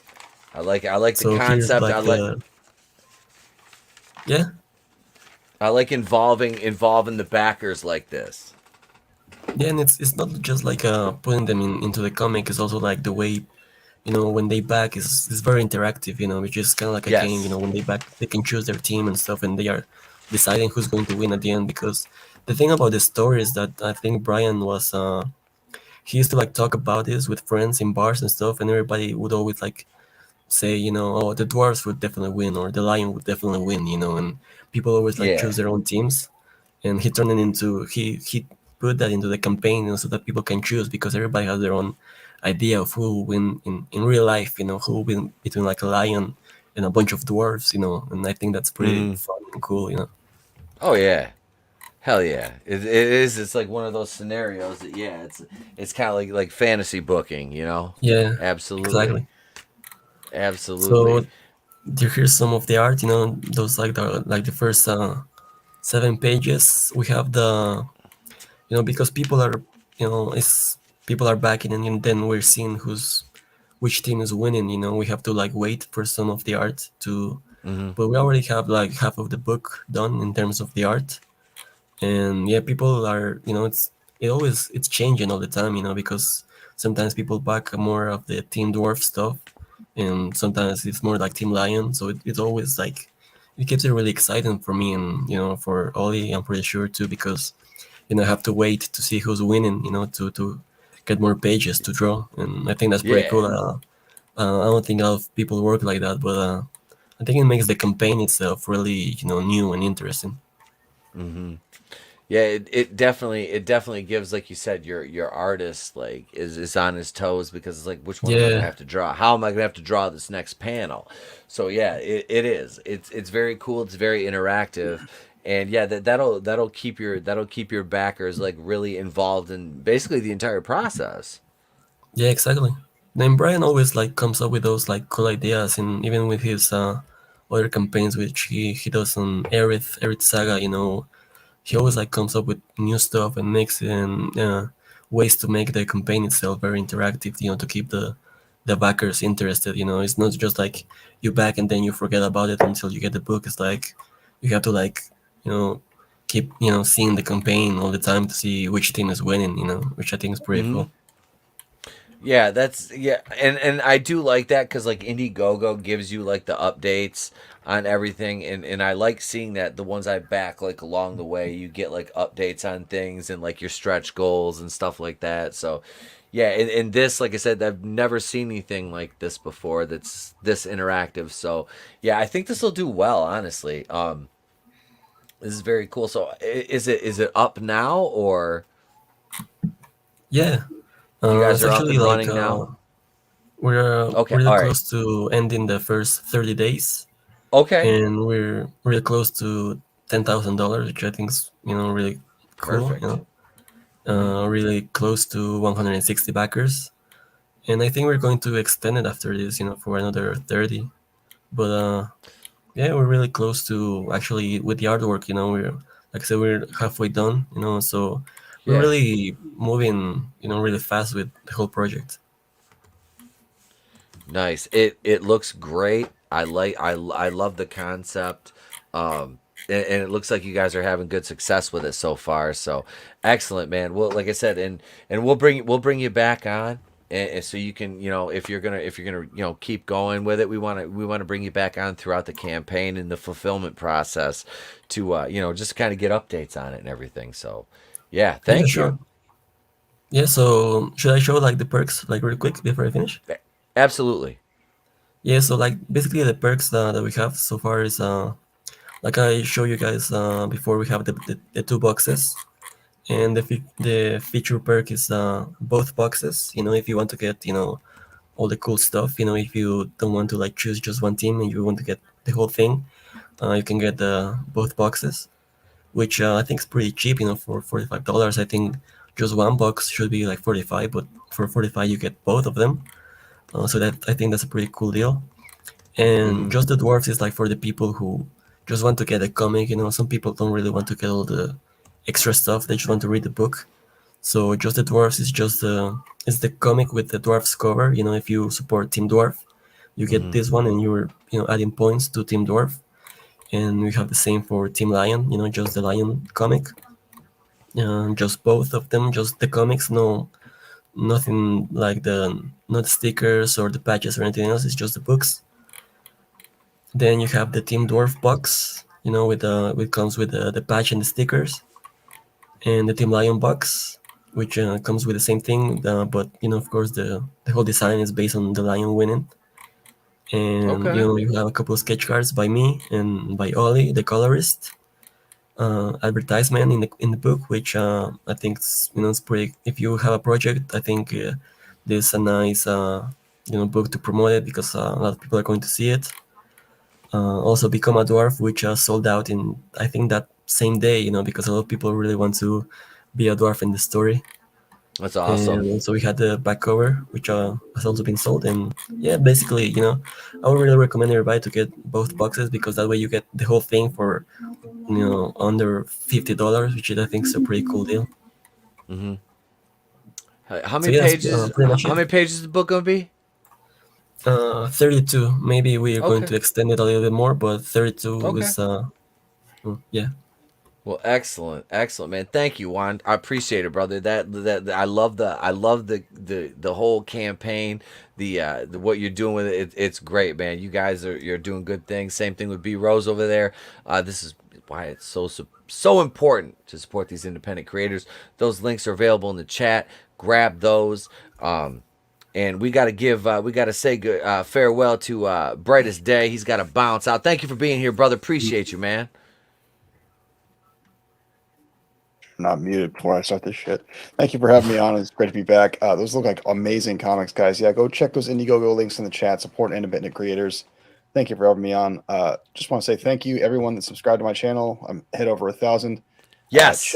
Check out my channel for content you will not find on other people's channels. I guarantee there's something there you're not going to expect. Every Saturday this month, I am going to be giving away something in this pile in front of me right here. Because I hit 1,000 subscribers, I'm going to be giving away this Eagle Moss Battlestar Galactica base star, as well as a slew of DVDs, or rather Blu-rays, including Batman the Animated Series, Doctor Who, Battlestar Galactica, so on and so forth. So tune in every Saturday this month.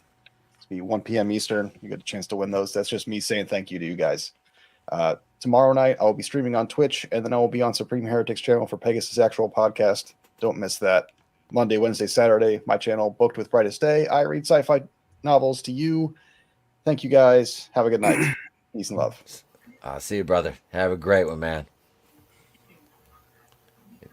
Man, make sure you subscribe. Congrats again on 1K to Brightest Day over there. All right. So, ladies and gents, we're gonna jump. We had some more articles, but you know what I said? I made a new intro for this segment. So right now, we are going to play the quiz game sensation sweeping the nation. Do you know me? This shit even has an intro. I'm so professional.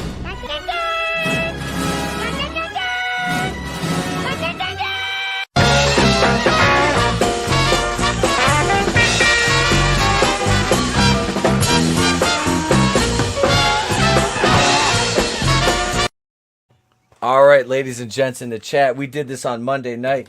You guys know how it is. We are going to ask a question drawn randomly from the pile of cards right here from the Do You Know Me game. This shit is cool. It's from the makers of Know Your Meme. They're not sponsoring me, but you know what? I'm available for sponsors, and I will sell my soul out very cheaply if somebody throws some advertising dollars my way. I have no more. I'm like Crombopulous Michael and Rick and Morty. I have no morals, no code of ethics. I'll take money from anyone, anytime. It's fine. I don't care. Disney came to me with a check. I'm like, man, Boba Fett is legit. Right. With right. I'd be like, yo, Hawkeye was the best show I've ever motherfucking seen in my life. You know, Eternals had so much representation. Yeah, I love Fat. So I apologize, but me and Juanito do have to leave. Do have to attend another show momentarily. All right. Well, then you're not going to learn about me. I know. We'll do it next time. All right. All right, guys. Man. Well, thank you for being here, man. I appreciate y'all. Thank you too, Etep. Really appreciate it, man. You're always welcome on the show. Do want to thank everybody in the chat and hail.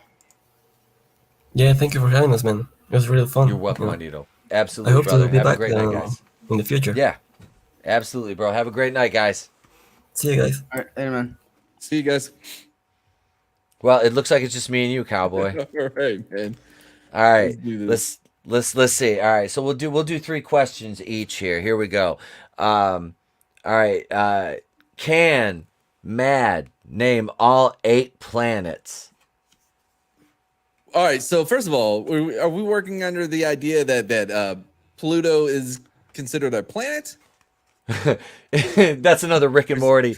Pluto's a planet, bitch. I don't know, because didn't they recently change it back to being recognized as a planet? It's like eggs, man. Are they good for you or they're not? I don't know. It depends on the decade. So all right. So do people have to answer yes or no, or do I have to sit here and try to and name all of the planets? We'll just have to. We'll see what the chat says. Chat, let us know. Do you think Mad can? And after we get enough answers in, we'll give you 1 minute to answer. Well, Comics Mate, he's banned. He says no, he cannot. Keely Chow says yes. Superfan says yes. We got 2 yeses, 1 no in the chat right now. Let us know.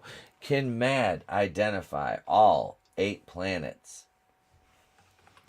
This game went from a bunch of players to just me and you. It's all right though. We can make it work. Gap Stargate says he can't name them all.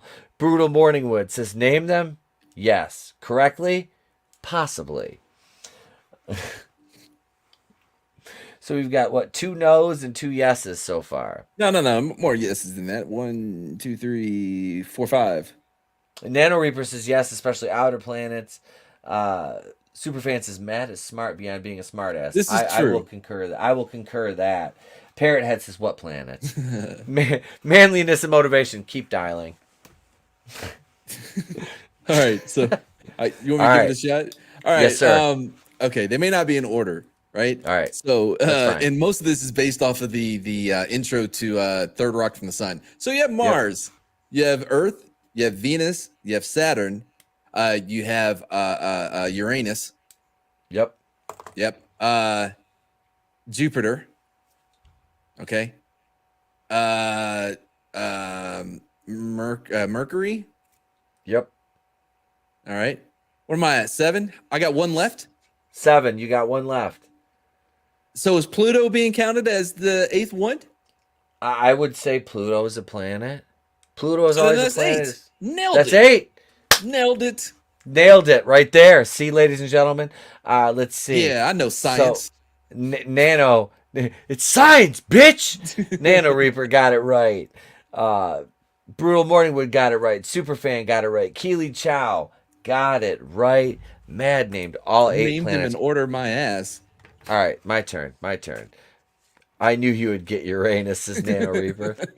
All right, here we go. All right, I'm drawing right off the top here. All right. Oh, Jesus fucking Christ.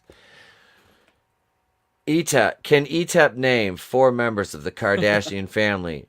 Trump, British Royal, or the Hiltons?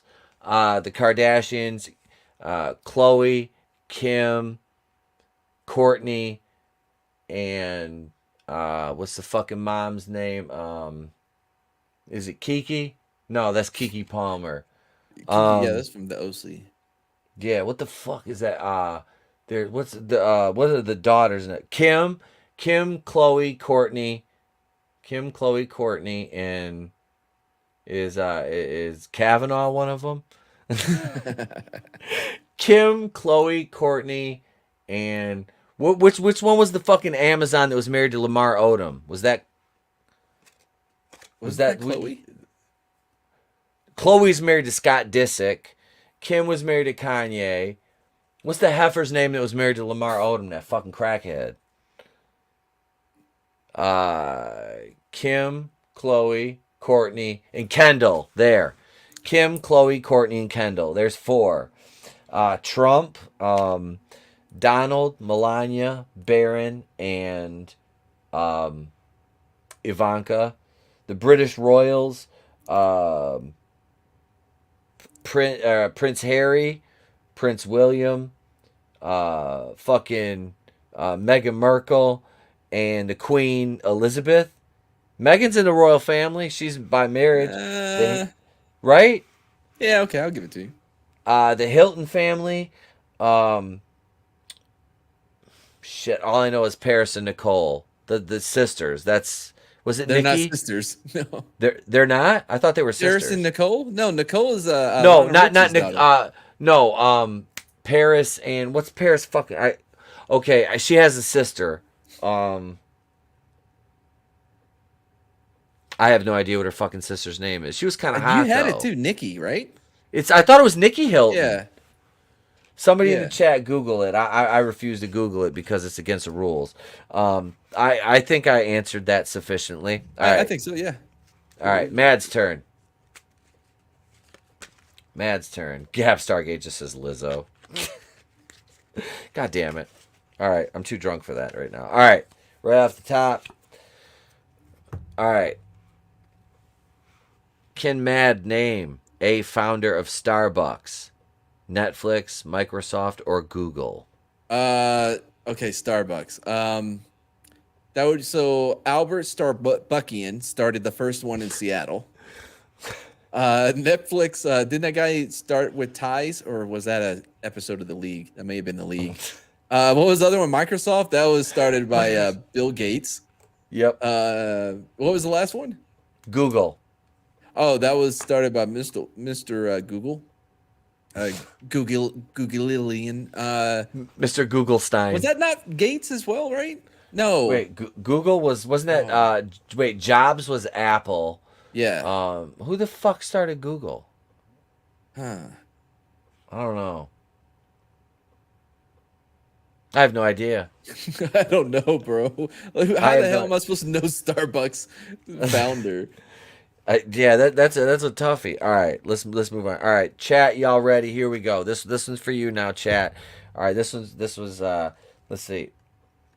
Has ETAP eaten a donut in the past week? Have I eaten a donut in the past week? I do. I like to eat, but I've been eating a bit more healthy. Like I said, it sucks because like I have a whole gym set up, but it's in my garage and it's 10 degrees and I'm not exactly going out there and dying. So I'm we're like I want to move, so we're just like waiting. I want to move so bad because the house will have room for an indoor setup for my weights again. So nice. I miss that because I miss being not chubby. Let's see. Have I eaten a donut in the last week? The chat says, Keely Chow says yes. Superfan says no. Gap Stargate, yes. No donuts. Glinzer says hell yeah. Nano says no. Manliness says stoners eat munchies a lot. Yeah, but in the morning though, like starting off high. Nano says just bagels. Just bagels. He knows me. Coincidence, like I actually did have a donut this morning.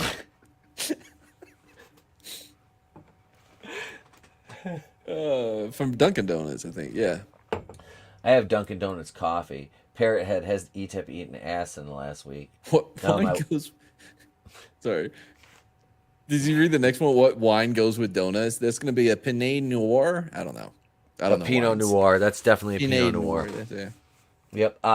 So the answer to that is no. I have not eaten a donut in the last week. I haven't eaten a donut in at least 6 months, honestly. Nice. I just haven't. I usually my weakness is generally Tostitos. And the ones in the freezer? No, not Totinos. No, not Tortino. Totitos? Tostitos, the chips. Tostitos. Oh, no, I'm thinking of the rolled up corn tortilla with the cheese in it that you can get in the freezer. I haven't had those in years. Oh, dude, those fuckers. That sounds good. That sounds good. Yeah, man. Put those in the oven. Tostitos? Where's Soul Assassin? Here's Mads right here. Wait, this one doesn't. Does blank know the name to the person to their right?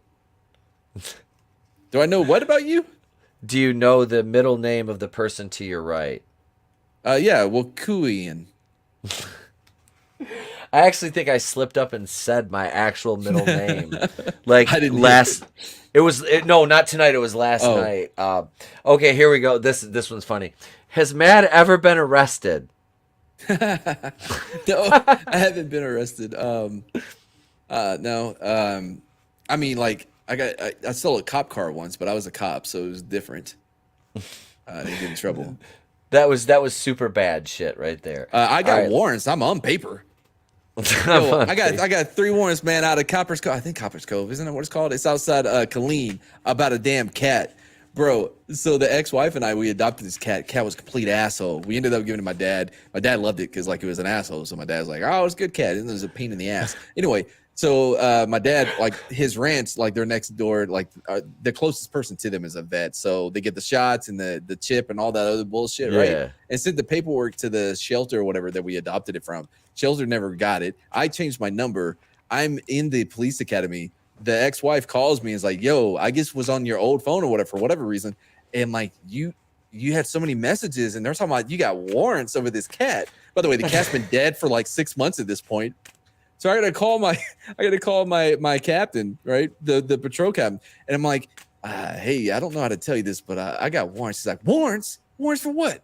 And I explained to him, he's like, man, I don't give a shit about no damn cat. Just take care of it. I don't give a shit about no cat. No. This is the only time I'm going to tell you I don't give a fuck about your warrants. I don't fucking care. I don't care. This is a heady business. YouTube has a warrant out for Mad and ETEP and everyone in the chat. Oh, I'm sure Glinzer at this point. All right, chat. This is a question about Mad, and this is off the top of the deck. This is for you, chat. Are you ready? All right. Has Mad ever written a political post on Facebook or Instagram? Oh, that's easy. All right, chat, let us know. Has Mad ever written a political post on Facebook or Instagram? And they'll filter in with their answers. Answer us or yes, there we go. Let's see. Gap Stargate laughed. Manliness is Facebook jail warrants. I'm in Facebook jail right now for like another, I think, 10 days. I'm a recidivist piece of shit, though. Like, I called some Greek dude a fucking Roman Polanski pedophile and got locked up. He called me an incel. I'm like, bitch, you live in Greece and your profile says single. What are you, Roman Polanski? Pedophile? Yep, got locked the fuck up. Let's see. Glinzer says yes with a question mark. Nano says yes. Let's see. Parrothead, Florida woman gave keys to drunk friend is getting charged with DUI and manslaughter. Oof. Nano says twice today, in fact. Parrothead says no. Superfan says no.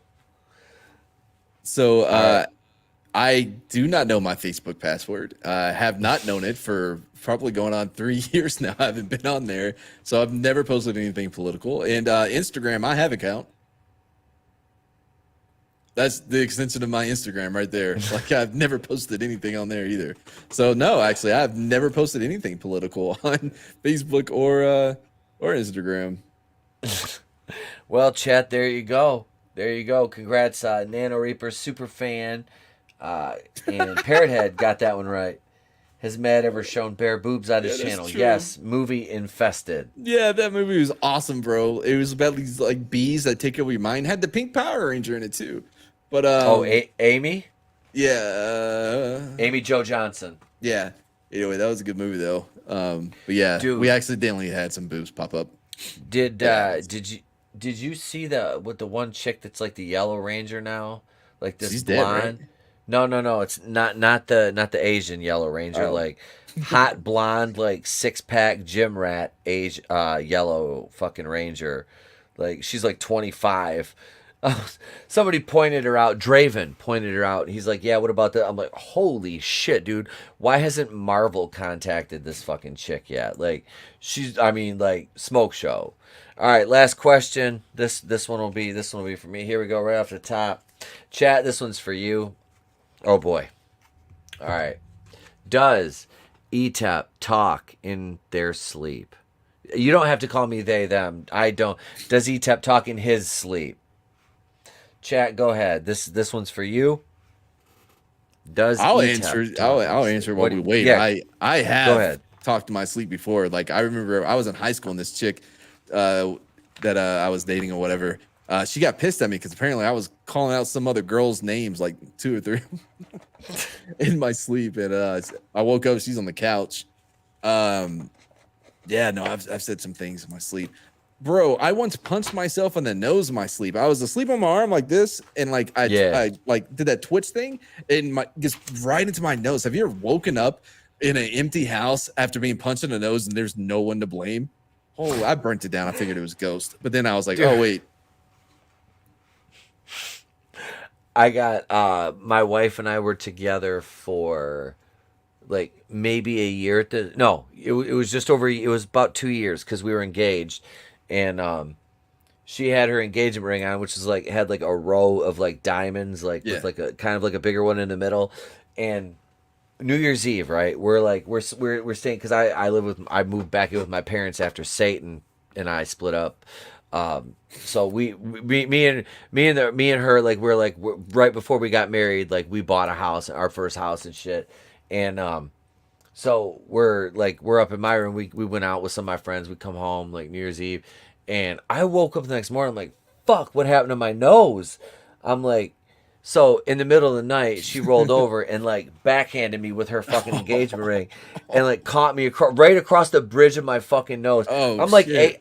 like Ace Ventura. I'm like counting. I'm like 1, 2, 3. I'm like, let me see your fucking ring. Like, let's see. All right, so that shit was real too. I was like, God damn, it's sort of the touch. Keely Chow says no. Superfan says fuck yes, he does. Superfan has stayed in a hotel room with me. Gap Stargate says no. Nano Reaper says yes. Manliness and motivation. Hey, if you got the Cosby juice. Glinzer says yes. Brutal Morningwood, $20, says it's ETEP mumbles. That's right, baby. It makes kazoo noises. Adam Shard says the place reviews, no lying. I've shared a hotel with you as most know. Yep. The answer is yes, I do talk in my sleep. It's Glinzer, ETEP in his sleep. Do my hair, toss, check my nails with some screaming. By the way, I hate the fact that I do because I'm always afraid I'm going to incriminate myself or some shit. Dude, yes. Dude, my girlfriend already wakes up and is mad at me about dreams she fucking had. Could you imagine her hearing me say some shit? Like, like I'm going to, come on. Yeah. Yeah, trust me, I know. So that, ladies and gentlemen, is where we'll end it for the evening. We'll put this one to bed. Etepta's voice is in his sleep. I wake up. My wife. I'm slapping her in the face, going, "Oh, damn it, woman! You need to buy some propane and propane accessories. I've worked at Arlen Propane for 50. It's 7:30 in the morning, and already that boy ain't right." I was thinking that no. No. Remind me not to take my bath during your shenanigans hour, Peter. Man, go ahead, brother. Sign yourself. Yeah, signing out here. You can check me out. Actually, I'm on my way over to West Moody's podcast channel for whatever Wednesday. We'll be talking about whatever. Friday I'll be having some assholes that I know in YouTube culture, Grant, and a few others talked me into doing bespoke again. So I'm paying $50 to be disappointed once a month. It's kind of like the opposite of prostitutes, I guess, right? It doesn't matter. And then Saturday we have Street Smash. We'll finish the second part of Ankle Biters, which is an amazing movie. If you didn't watch today, you should check out Street Smash. And then Sunday we'll be starting a new show. It's gonna be something. Anyway, that's it for me. Thank you for being here, brother. Appreciate you hanging out, man. Love being here. As always, my dude. Thank you to this wonderful chat. Thank you, Mr. Grant Gregory and Tommy for the super chats. Appreciate you guys. Parrothead, Glinzer, Keely Chow, Superfan Adam Shawhan, Gap Stargate, Brutal Morningwood with the best name on YouTube, Manliness Motivation, Nano Reaper. Let's see. Who else we have up in here? The lovely Sherry was here. Dragon Master 360. Comics Mate was up in the house. Let's see. We had scrolling. Glenn Schroeder. I said your name right, homie. Frankie Knows. I said Schrader before. Godzillionaire. I was like, that's just the Midwest in me. My Sketchbook 340 was up in here. Let's see. Ollie from 656 Comics. I'm squinting these out, and I got my glasses on. I'm a little buzzed, ladies and gents. A little bit, yeah. You're holding it well. Yeah. Yep, I'm trying, man. I'm really trying. Macklin Made It was up in the chat early on, and that's as far up as it's going to let me go. Thank you. I appreciate you guys and gals so much. Thursday, it's Batwoman was on tonight. I'm so lucky. I get to miss out on the Batwoman bullshit because it looks so bad. Let me put my fucking new sunglasses on. Here we go. Let's see here. I'll do this. So I get to spend the next. Well, I'm gonna sleep for about 5.5 hours. I'm gonna wake up. I'm gonna sit down. I'm gonna watch Batwoman 3 fucking times with my rainbow glasses on, my fucking Batwoman Funko Pop, and I'm gonna write my review. I'm petting Ruby Rose right now. How about no, Mr. Bigglesworth? I'm going to write my review of Batwoman for all of you. I'm gonna try to get the video out much earlier than I did last week because I'm going out of town this weekend doing family stuff, so I won't be around. But yeah, I'll have the Batwoman review out. And no streams tomorrow night as far as I know, unless somebody contacts me and says, hey, you said you're going to be on a stream tomorrow night. As far as I know, I took the night off. And Friday, like I said, because it's all Batwoman. Fuck my ass, mouth, and tits. It's all Batwoman. It was me, Austin. It was me all along. Thank you for being here, though. I do appreciate you guys spending your time here with me and Mad, because you know what? Your time is an irreplaceable commodity, and you spent it wisely this evening. Hope we were able to entertain you in some way, shape, or form. I know we were, because we're fucking awesome. And I could do this all.